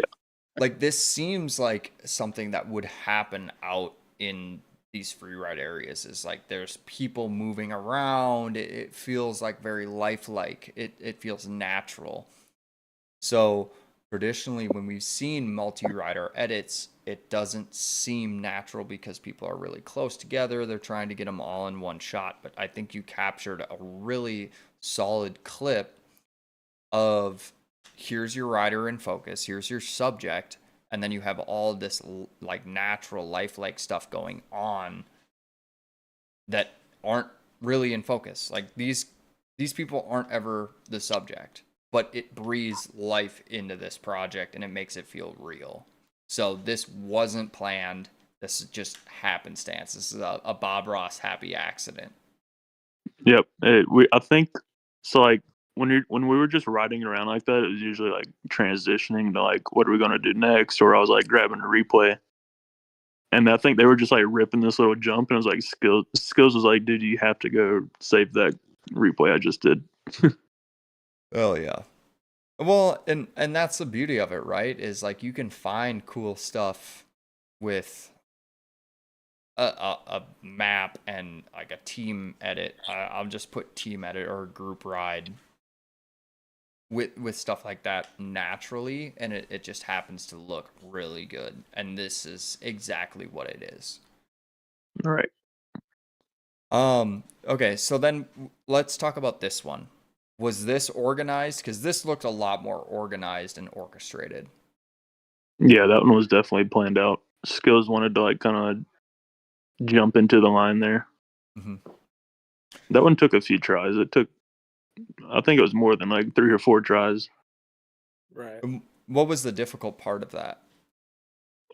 Skills actually like landing in the right place and timing it where he jumped like and That got back in line. I was gonna say that, and like we had a couple issues like with the netco where some dudes were going through that and their bikes were janking around a little bit. So we're trying to balance that out too. I remember. Okay. Yeah. But so, the next the next 2 clips where it looks like a Nitro Circus clip, that's one of the ones where it took like 3 or 4 days. I think it's after this. Yeah, this. A lot of timing. Yeah. So like you guys are coming from different directions. How did you obviously you're sitting in a Discord call, something along those lines, and just like, all right, 1, 2, 3, go. Okay, reset. That didn't look good. We had it down, dude. I'm not kidding you, to like a timer. So like me and Skills would take off first right there. And then like I think Pax and Larson would count like 5 and they would take off. And as soon as they take off, they would say go. And then the last 2 guys, which was JLo and Sword, I think, or Biggs and Sword, they would count to like 3 and then they take off. And eventually we got it like dialed in. And then we had to do the clip, and we had gotten it so many times, like the timing aspect of it, but there would always be like one of the guys looked janky or somebody messed up their whip, and it was just being nitpicky, you know? And you have to be detail oriented when it comes to this stuff, right? Like this shot isn't close up on anything, and you know with RSMB you can hide a lot of stuff, but you can still, through the trained eye, you can still see the jankiness of this game. Mm-hmm. So definitely good on you guys. Go for it. That actually took me. I had difficult finding like the best angle to film everyone. Like I didn't know like where to start the clip or like how to go about it.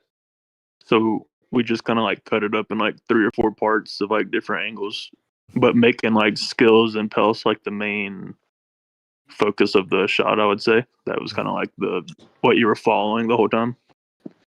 Right. So one thing that we touch on a lot in this show, and PAX, you've probably heard it 1,000 times, and I know, Josh, I sound like a fucking broken record, but camera work. So how critical was finding the right angle? How, like, you know, the pacing of the camera movement, all of like setting up the shot, how critical was that during this entire process? Oh, it was super hard. So like I probably had to record that like 20 times, because what would happen was I would get like the perfect speed, but I wouldn't have like the right like height of the frame, so like people would go out of frame, so I'd have to go back, and then I wouldn't have the right speed, but everybody would be in frame. But I think like cutting the whole thing up how he did, like in the 4 or 5 parts, it really kind of narrowed it down and made it look the best. Right. So that's one thing that our viewers really like to know is like finding that right balance. And you know, it's difficult, right? Like you said, a shot like that's a pretty complex shot. Albeit like it doesn't look like it's supposed to be all that complicated, because if we look at the camera work, it's just like a subtle movement, but you know, that takes time. That's 20 iterations of getting that perfect shot, because it probably looked a lot different for the first 19. And Right. one thing that I preach is go back, reshoot it again, get it right. You'll know when it looks right. So what was that moment for you when you knew that you got the shot? I think it was I forgot who told me to do it, but it might have been Biggs or Pelster or somebody. But it was like whoever told me it was told me to like maybe you should cut it up and kind of go like different angles, like different sides of that little ridge there. And I was like, Mhm. yeah, that could work. And I started messing around with it, and it flowed together really well. So I just went with it. Hell yeah. Well, I and do again, remember that because you were at first you were kind of going for like a one solid shot of it. Yeah, and I remember. Yeah, I mean, it was everybody in that chat. We were all sitting there for because you were working on it for a couple days, and then everybody collectively was just like, yeah, dude, maybe instead of one solid shot, you could just break it up. yeah. Originally that was supposed to be like one long clip of everyone, but I couldn't figure out how to make it look good, so I scratched it. and that's the beauty of editing, right? Like Yep. obviously you had a bunch of people in your corner that could tell you like, hey, maybe do this, but as like a singular editor, when you're working on a solo project or something like that, you don't always have that feedback. So a tip of advice for people that do create content is, you know, sometimes just go shoot it from a different angle. If you don't end up using the clip, you maybe wasted 20 minutes of trying to film something Yeah, instead of. and I have like a saying I live by when editing. Like, if you don't love the clip, like you're not like that was perfect, don't use it because 99% of the time it's not gonna look good. Right. Right. And again, this is your work. Like be proud of it, you know?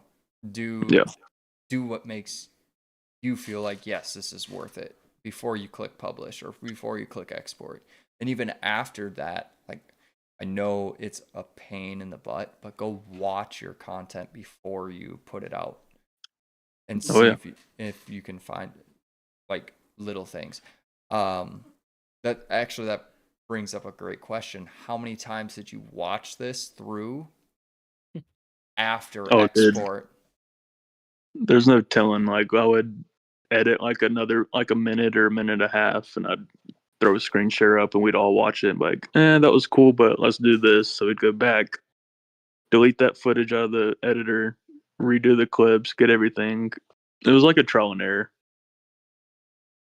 So it was a lot of like, and I did that a lot with you, Josh, with year one, like iterations Oh, of the yeah, export and absolutely. all of that. Yep. Yep. So it just goes to show like when you're really putting out a piece of content that you want to be proud of, because like for the most part, Pax, how many times do you watch your like short form stuff before you click publish? Usually never. Right. But like something like this, like albeit, you know, just over or just under 7 minutes, like this is a lot of work that went into this. So, Yeah, we watched that whole thing so many times as it was getting pieced together. mhm.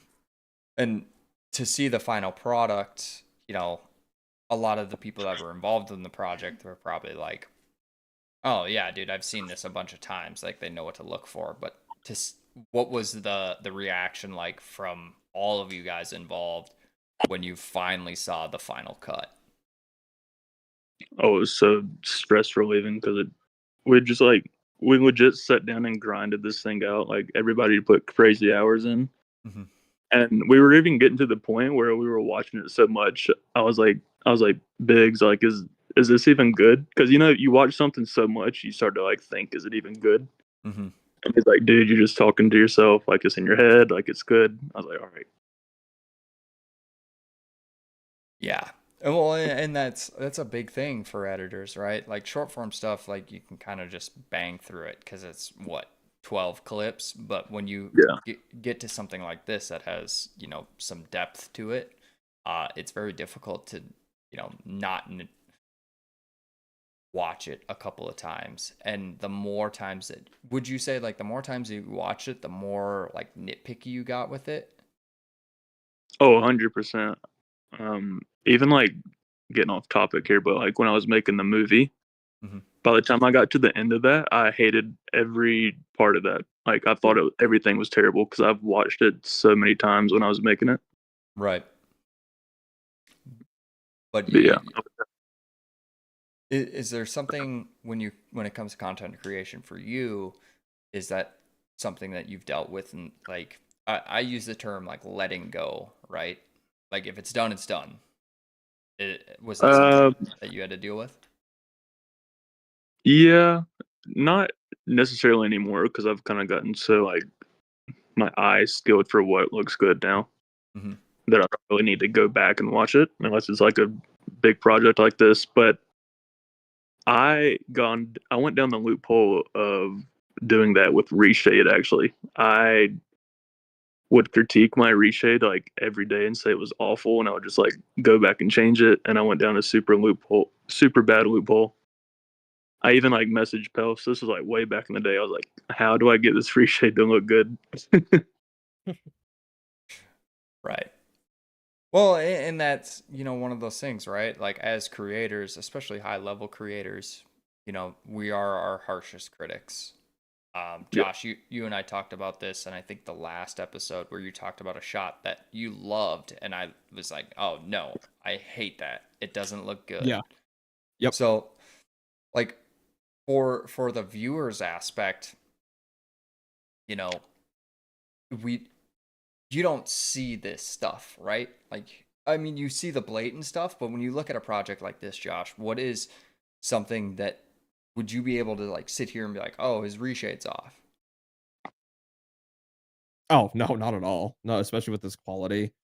No, it's just like everything's so overwhelmingly good that it's just you kind of just sit back and enjoy it. You're like I said, you're not in a critical eye because you don't have that one glaring issue to like, point out and kind of get your brain that way. No, this is like a cinematic, like it's perfectly named, and you just sit back and enjoy the art.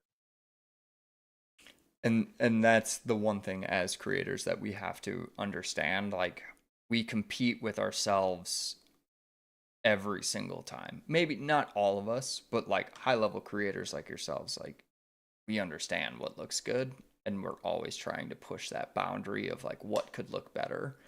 And I feel like letting go as a creator is probably the best piece of advice that I could give to anybody in just the overall creative space. I agree. All right. Well, let's keep her going. Oh my gosh, we're only halfway through. Man, this is gonna be a long one. All right, we'll get some big chunks here. Oh, perfect.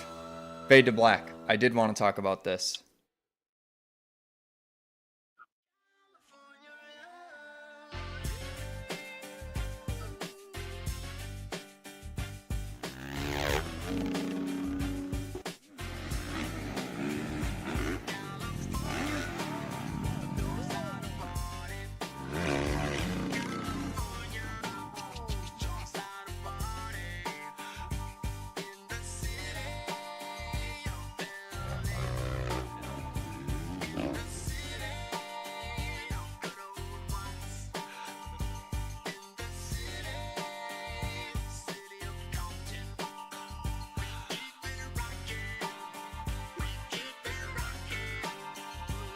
Now let me welcome everybody to the Wild Wild West, a state that's untouchable like Elliot Ness. The track hits your eardrum like a slug to your chest. Back a vest for your Jimmy in the city of sex. We in that sunshine state where the bomb ass him be. The state where you never find a dance floor empty and pimp speed. On a mission for them greens. Lean, mean, money making machines serving fiends. I've been in the game for 10 years making rap tunes. Ever since Honeys was wearing Sassoon, now it's 95 and they clock me and watch me diamond shine. That shot is so cool. Okay, so we got a big chunk out of the way here. couple of shots that I want to talk about is the decision to go and split this into 2 parts. Obviously, I'm assuming you ran out of song, and Yep. you had a lot of footage that you wanted to get through. I love the fade to black. Like, I think using negative space is a really useful tool, especially in something like this where it is a cinematic. It's not just an insta banger, which everybody, I would say more people know you for that than they do like your actual cinematic work, just based on like pure numbers. But like using negative space and black, like dips to black, fade to black, whatever you want to call it, is a really useful tool to kind of set the tone. So I feel like this half of it was really individualistic in shooting. Like you still had groups of people to highlight those shots, but everything seemed more like onesie twosie riders instead of 4, 5, 6. Yeah, I kind of wanted to like change up the not like pace of it, but just like the overall like feel for it. I wanted to kind of give everyone kind of like their showcase, if you would say. Okay, so like a feature, a rider highlight. Yeah, kind of like that. That's kind of what I was going for. Okay. Pelster, I did want to ask about this because how many ramps? Is this like the only ramp portion of the map? Yeah, it's like that's the only place that has ramps.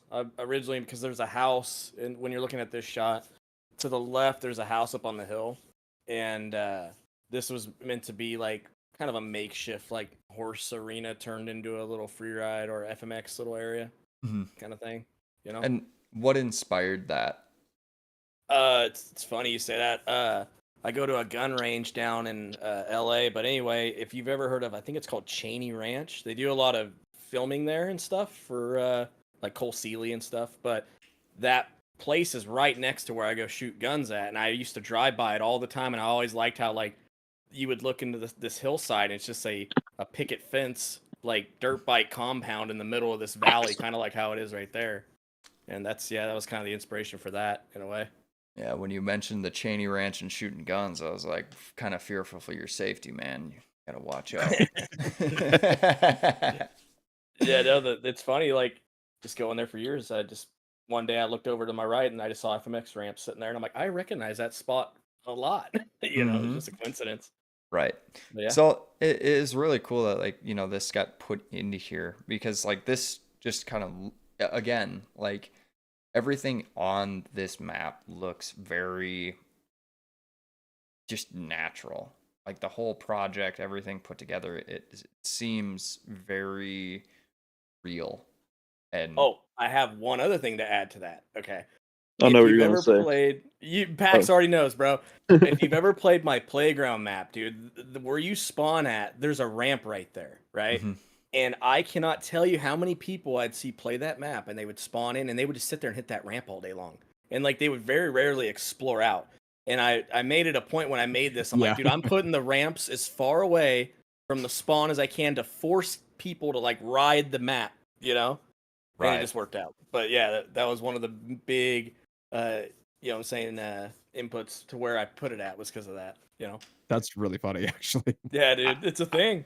I can't imagine, like, I mean, I'm gonna say it, I don't have either of these maps downloaded. Crazy. I feel bad. I feel bad. You need to. Normally, you just DM me your shop thingy. I'll send it to you. No.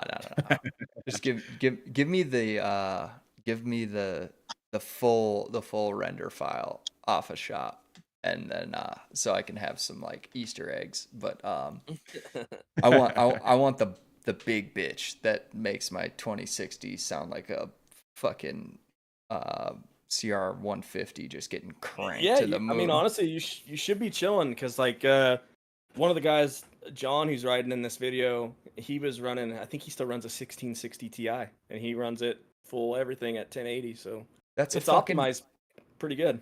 That's a Texas Instruments calculator, man. Right. But hey, like, and that's one thing that a lot of people don't think about, right? Because it does affect when you go to record if it's an unoptimized map, right? And Absolutely. I think we kind of, I don't know if we ever touched on this at the beginning of the show when we did our little interview. Were like the technical limitations from an editing side and like filming, has that ever come into play when you start to interact with an environment like this size? Is that for PAX or me? Both. I mean, you've both done work on, environments of this size, so.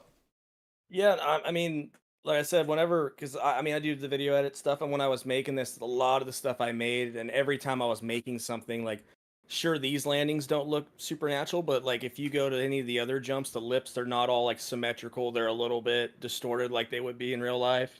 There's a couple shots in there. If you pause it, you can see where I actually learned how to save the deform when dudes rode on the track. So I would have like Panic cut in like 2 rut tracks on the map and sent me the deform file, and I saved them, and it's part of the track. It's not masked. It's actually like generally rode in, and there's a lot of lips Oh, no out there. kidding. Yeah, there's Okay. actually a lot of lips out there that are, rode in to where they have like a character to them, and I saved them. So like Yep. there was a lot of cool stuff like that with this map when I was doing it. But yeah, the whole time I was building it, I was trying to make stuff look natural while still make it fun because of, make it good for videos and stuff like that. Right. And that, again, that kind of like stems into this whole project, right? Like you built a map specifically for videos. Mm-hmm. Pax, have you found any sort of like technical limitations when you've dealt with like larger style or larger form maps of this scale? I mean, this is like the only one I've done that's like a big project on like a big map, but Pelster nailed it with as far as like making the jumps like realistic. Mhm. So like I've found that like in this game, if you try to like make edits on tracks with like huge like super booters, it doesn't look right like when you go back and record it.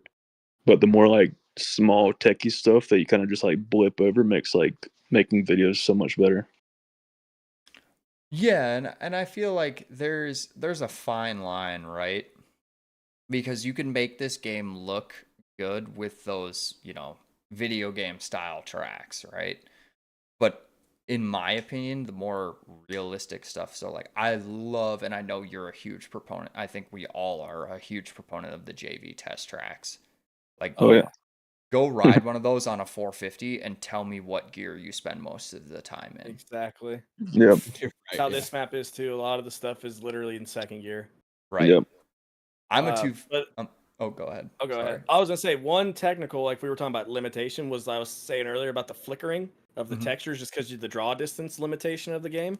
Mhm. But if you look in that shot you're on right now in the background of those mountains, how it's like clouded, faded, like that. Those behind the ramp, that's actually like the outer perimeter. It's a photo, but that photo is like really clear. But all that fog on it is added from like the fog I added to try to blend it. And I was messing with that to make that look a certain way to where it didn't flicker. And then I was using it to like make the further textures not flicker, which you're still gonna get it. But that was one of the biggest things I was like wrestling with, was trying to like blend it to where I could hide it. Sure. And while we're on this shot here, Mhm. I just remembered one other thing we dealt with Post was, so at this like right when we were in the middle of like making this was the time the OEM team decided it was time for a change. And this all the preview bike, Oh, yeah. and for some reason the preview bikes would not hit the ramps, and like every line on the hills was not like clearable, like you couldn't jump it. So that was even more of like we had to like super time crunch to like get everything done before they released those. Ooh. And then like you know how they made the free ride bike pack? Mm-hmm. That was because of this project, because Panic was in the OEM Discord like every day yelling at these dudes, like going to bat. And we just told Insane, we're like, bro, like these jumps aren't unrealistic, like the majority of them, and like you can't make them in second gear on the new bike. Like, so they were Yeah. cool enough to save the old bikes and make it a free ride OEM pack for us, which was dope. That was really cool. Yeah. But it like saved But this that was map because of this project. yeah, because I was Okay. Insane was the one that kind of helped me with the saving the deform stuff. He was the one that kind of showed me how that all worked. And in that same conversation, I was telling him like, bro, this ain't gonna work. Like, this is bad. And it was not just my map; it was gonna mess up. It was pretty much a lot of the free ride maps and a lot of the regular motocross tracks, like that you can't jump stuff on anymore. Probably like Yep. Hearn's compound, but yeah, luckily they were cool enough to save us our own free ride bike pack. So that yeah, that helped a lot. But there's a time there where I was stressed because I thought I was gonna have to like literally I have this project I worked 400 hours on and it was gonna be And junk. then rebuild the It was gonna be or, junk. or scrap it. Yeah. It's you can't. And that's the thing. They were like, oh, we'll rescale it. I'm like, dude, I can't. You can't just rescale it. Like that doesn't work. Now my hills aren't going to be realistic size. Everything's going to be off. Like that's no, you know. Right. But it all worked out, luckily. Yeah. Well, and that's crazy to think about. Like, you know, we are dictated based on like what a lot of, you know, other external forces give us. So I, for one, like just this week, used the free ride pack because I'm a 250 guy, and the new 450s have been the bane of my existence when I've tried to like get any sort of B-roll or like reshoot anything, because there are some like soil compounds in the game where I might as well be on ice skates on a 450 if you're anything over half throttle. And again, I am not good at this game. I have like 2,700 hours, and I have spent most of that creating content and fucking around with it. I don't do any sort of like professional stuff. PAX, like, I mean, I give it up to you, man. Like you do the professional side of racing, and then you do this stuff. And but for me, like I couldn't be bothered. But yeah, the new 450s, man, like it's a different ball game on how fast they are and how quickly they break traction. And I want to give the OEM team props. Like it's really good. Like it's so real, because what we had with 18, dude, you could hit flat corners wide open and just crank the thing sideways. And it's like, show me a Jet Lawrence, a Tim Geiser, an Eli Tomac, a fucking Cooper Webb, Chase Sexton, any of those guys that have a 450 third gear pinned around a flat corner on a supercross track, and I will gladly say, yep, this is real. But yeah, I mean, it's what's funny is this little project helped the OEM team figure out some issues. Like Pax was saying, the OEMs wouldn't hit the ramps, and they also wouldn't jump a lot of the big jumps. And we figured out that the current OEMs that we're riding right now, the tires, they've been updated since this, but on the preview bike originally, the tires were actually clipping into the ground. So when you would go up a ramp, where the ramp ends, where the two planes from the back side and the front side of the ramp meet, the tire would hit that and like stop, and it would kick you into like an endo front flip, or it's just like hitting the front brake in the air on this game. Like you have no control at that point. It's just gooned out. sure. And it was doing that on the ramps. And then the reason why it wouldn't make the jumps is because it had a lot more like rolling drag because of the way it was interacting with the train.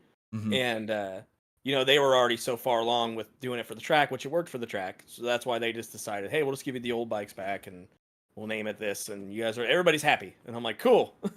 Right. Makes it 10 times easier. Right. Yeah. Okay. Anything else? I mean, we covered a lot in this. There wasn't a whole lot of filming aspect, but it was very insightful as far as that little shot there, the handy dip, that took a while to get. the hand. Yeah, without Panic's foot clipping through the frame. Yeah, it's the shot right there.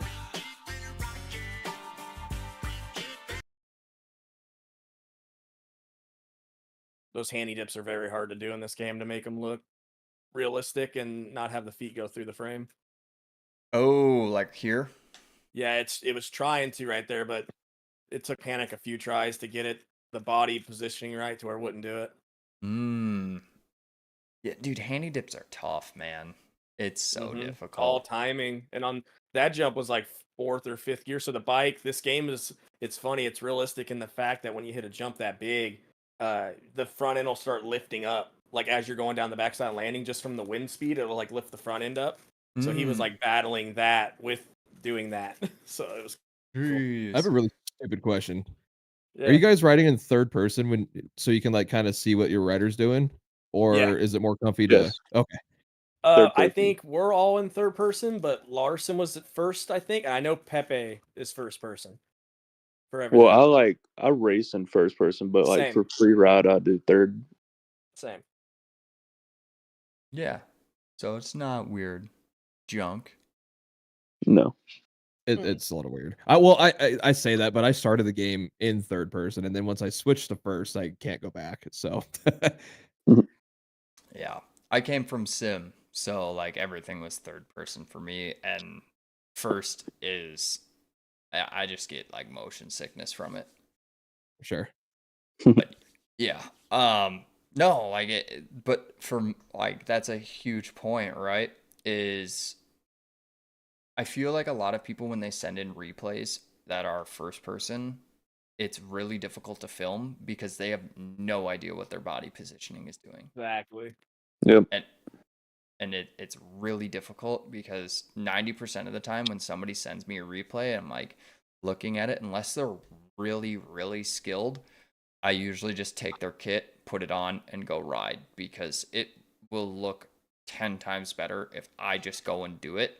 And as an editor, like, yeah, I'm sure there's people that could point out, like, oh, I didn't do this. Like, I didn't hit this one line. It's like, okay, yeah, but I can promise you that you were sitting down and whipping and your elbow was broken and it looked janky, or you didn't try to bring it back, or it didn't look good, and it would have looked worse if I used your clips or used your replay than it would be for me to use my own riding, where I can physically see what the bike is doing and I will know if it looks good or not in real time.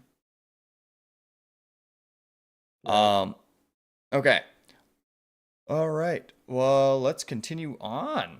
Anything else that you guys wanted to cover in this last section before we move on? I think I'm good.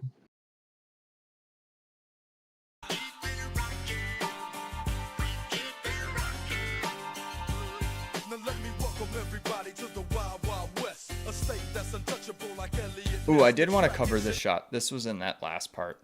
So, PAX, you do a really good job of speed ramping, and I think we've highlighted this a lot in other works that you've sent into this show. But like this, when you went to actually film this, because this is a timing thing, right? So you've got the rider that's in the foreground, but not the subject. Your subject is the rider that was off over here, and then this one. How difficult was it to film this? So that was another one of those like accidental things. Mm-hmm. That originally was not the plan that I wanted to do, filming that shot. I was actually, if you rewind it to the beginning, I'll let you play it. So right here, the clip before that, I was like rewinding and fast forwarding just like get where I wanted. Mm-hmm. And I saw like that frame right there. I was like, that would be kind of cool to film. So then I just started the clip like this, where I was like following the people in the air, but had the front person in the foreground. And then it just so happened I panned over and it like fit perfect to when those people were going off the lip.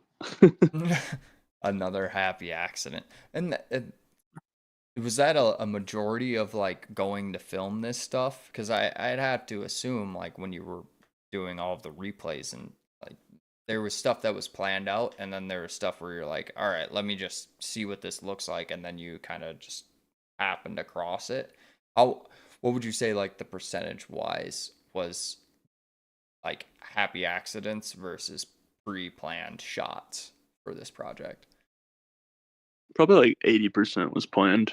There's Okay. like there's a few clips in there that were like that wasn't the plan I was going for, but it just happened to look good from where I was messing around, and I just went with it. Awesome. Yeah, well, and I mean, like, that's the beauty of it, right? Like, you can just happen across stuff and it looks really good. Right. All right. Oh my gosh. Here we go. We'll finish it off. And then we'll get into it. The state where you never find a dance floor empty and pimp speed. On a mission for them greens. Lean, mean, money making machines, serving fiends. I've been in the game for 10 years making rap tunes. Ever since Honeys was wearing Sassoon, now it's 95 and they clock me and watch me diamond shining. Looking like a wild Liberace. It's all good from Diego to the Bay. Your city is the bomb if your city making pay. Throw up a finger and feel the same way. Straight putting it down for California, yeah.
All right. Let's talk about the back half of this and the ending. So, one thing that really stuck out to me in this ending portion was just kind of like the fun clips, right? So, we've seen like this kind of like figure 8 track and stuff like that. What went into, putting together like a nice bow? Because Josh, I don't know if you notice this, and you're a huge proponent of like having something be wrapped up really nicely. But for me, this last like minute of this edit was very much like we're tying the bow. Yes, I completely agree. Yeah. So when you went into planning that and like the outro and like all the clips, how difficult or not difficult was that for you to put those clips together? It wasn't too bad. I think at this point of the video, I pretty much was like done with all like the big shots, like the big group shots. Mm-hmm. I just needed some like 1 or 2 person clips, like filler clips, almost to kind of, almost like not calm the video down. That's like weird, but like kind of start to bring it on like the downfall of like coming to an end. Yeah. So just like fun little like, not like teasers, but like just fun little like simple like chilled out clips. Yeah, well, and it really kind of felt like the pacing, right? Like the pacing of this video is really good. Like everything seems to fit and it meshes very well. And so the pacing of these shots does make sense. The song is winding down, the project is winding down, and you do a great job of like putting this all together at the end where it seems like a natural end. Right. So now that we've kind of hit the end of this project, what was, and I guess I can ask both of you this because both of you were a part of this project in a pretty major way. What was the all-time favorite clip of this entire project for both of you? Ooh, you can go first, Bells. That's a hard one. I really like the clip of me doing that up can because I was the gonna up say can that. whip. That took a couple tries because that animation to get it to do it, you have to turn the bars, and I was able to like time it and do it in a way where the bars stayed straight. And I remember we were so OCD about the bars staying straight and not looking like some dudes over there sawing the bars back and forth while we did that. It's like right in the beginning. Is it in the beginning? I thought it was at the end. It's at the Yeah, end. that one's on the second part. It's like right in there somewhere. I think it's after this part coming up. Yeah, it's coming up soon. That was another one of my favorites. Well, the first part of that. This clip of John was sick. I think it's after this. Yeah, this one. That shot right there. That was one of probably my favorites, just because of the way it was filmed and just the trick and the bars not going jank and stuff. It was cool. Oh yeah. No, this shot was really dope. Like there was a lot of like really cool like niceties, right?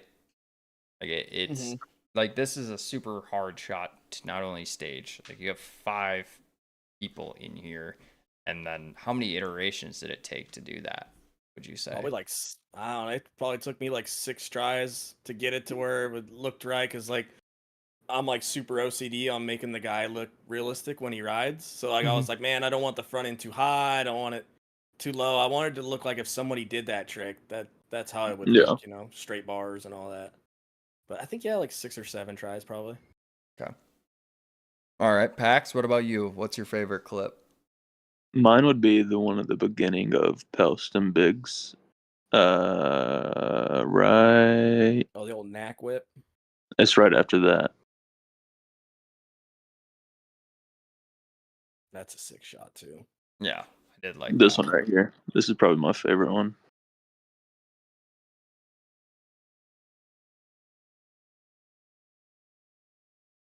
That's dope. Yeah. Yeah. Awesome. Well, I mean, like overall, dude, like I think we've spent a fair amount of time. We've been on this project for about 2 hours, and like I said, I knew this show was gonna go long. I just had a sneaking suspicion. Which is fine. Like I'm super thankful that you guys like PAX, shout out to you, man, like coming on with the idea of like breaking down a big project like this. It's super cool to get the insights behind all of this and what went into the behind the scenes, kind of everything that, not only from like the filming aspect, but like the map creation, track design, all of that. Like there's one thing that a lot of people don't consider when they go to film stuff, is because most of the content that they film on is all created for them. I have one piece of content that I have made the track for, and I promise you, I don't have the bandwidth, the patience, or anything to be as detail oriented as either of you two when it came to this. But yeah, this was a really sick project, and I was super stoked. I think the last time you were on this show, PAX, this was like right in the making of all of this. Yeah, I think it was, because I think I mentioned something like something's big coming or something.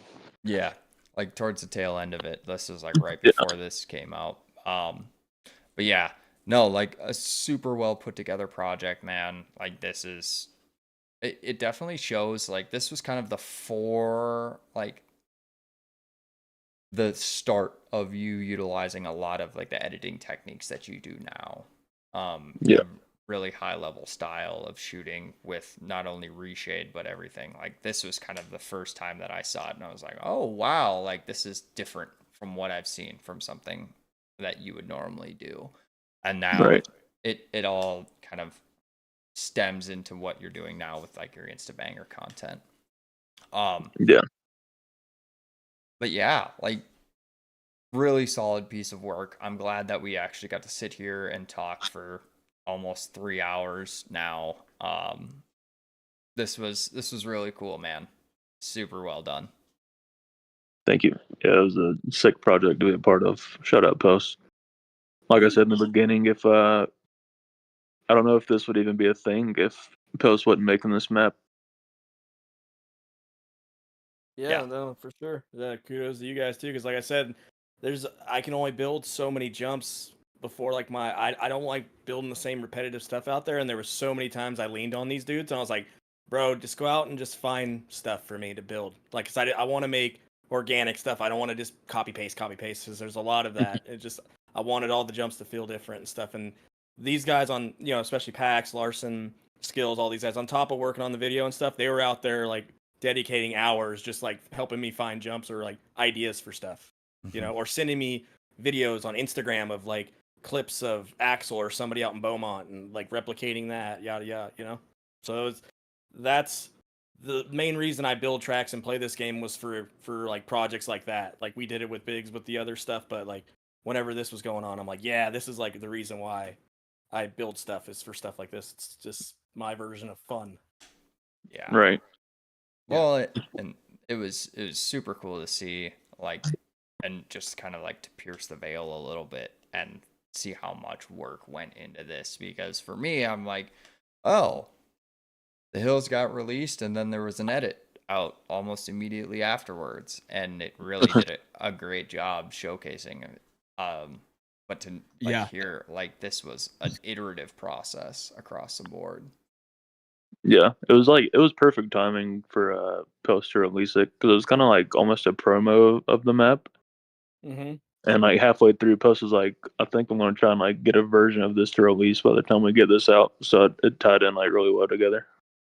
Hell there was a lot of timelines we were doing. Like you were doing this edit not on a super strict timeline, but like you said originally, you were trying to match up with Twitch's DBK, like the launching of those hoodies, which you guys did. Yeah. So that was a somewhat of a constraint that we just had to keep in mind the whole time we were doing stuff, making the track or filming. That was always in the back of his mind, and my mind was just like getting it done before X time. That way, at least it lines up with their release, which was the point of the whole DBK thing. Right. Yeah. All right. Well, I mean, unless you guys have any, Josh, do you have any closing thoughts, anything like that? No, just it's really neat that you guys came on and really like just like you said, Dylan, peek behind the curtain and see really how in depth it was to make really both projects come into one. It was really cool because at the surface level, I was like, oh, the hills, you guys teased it a little bit, this new map coming out. But yeah, I thought the map was made and then an edit, not that they were literally being formed together. Like Yep. that's just so cool how that came about. So For sure. Awesome. Well, thank you guys so much for coming on. This was a really fun show. I definitely want to do more of these for the folks that have been watching, that have been bearing with us for the last 3 hours.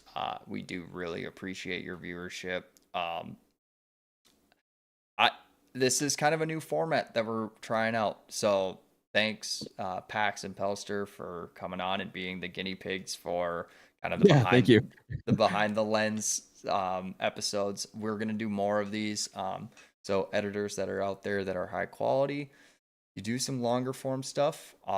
We might do another behind the lens episode with some of the longer form stuff. I would love. Oh man, we got it. What's C got going on? I would love to do a behind the lens for one of the no namers edits. He a busy guy right now. I don't know if he has time right this minute, but hopefully in the future he will. Yeah. I bet he'd be down. I mean, C's a super good dude. He'd probably be down for it. And yeah, that last no namers one he did, that was an unreal one. That'd be that was insane. Yeah, it was so good. I would love to get him on to do that, but anyways, thank you guys so much for coming on the show. It was an absolute honor. PAX returning guest, first time for you, Pelster. We'll definitely get you back on for like a regular episode where we go through and review content. But it was super cool to like go in and actually like talk through what went into making this project. Yeah, dude, thanks for having me. Appreciate it. Thank you. Absolutely. All right. Well, that's going to do it for us tonight. We do have another special episode next week. We will be doing our first rewind episode, and we will be reviewing content from myself from the beginning to now. And that's kind of another format that we're going to be trying out for editors that are just have a wide discography of stuff. So editors that we've seen come through the show, PAX will probably do one with you. We'll probably do one with Pelster of like where they started and where they are now, to really kind of dive in and do a little bit, look behind the curtain a little bit more and like see like tips and tricks for each of those pieces of content. But starting next week, we will have the first rewind episode with all of my content, and then we'll be back to our regular show. But again, this is the weekly review. I am Dylan Carlson alongside my good friend Josh, and in studio with us is the legendary MX Bikes folks, PAX and Pelster, and we will see you guys next week for another episode. Peace.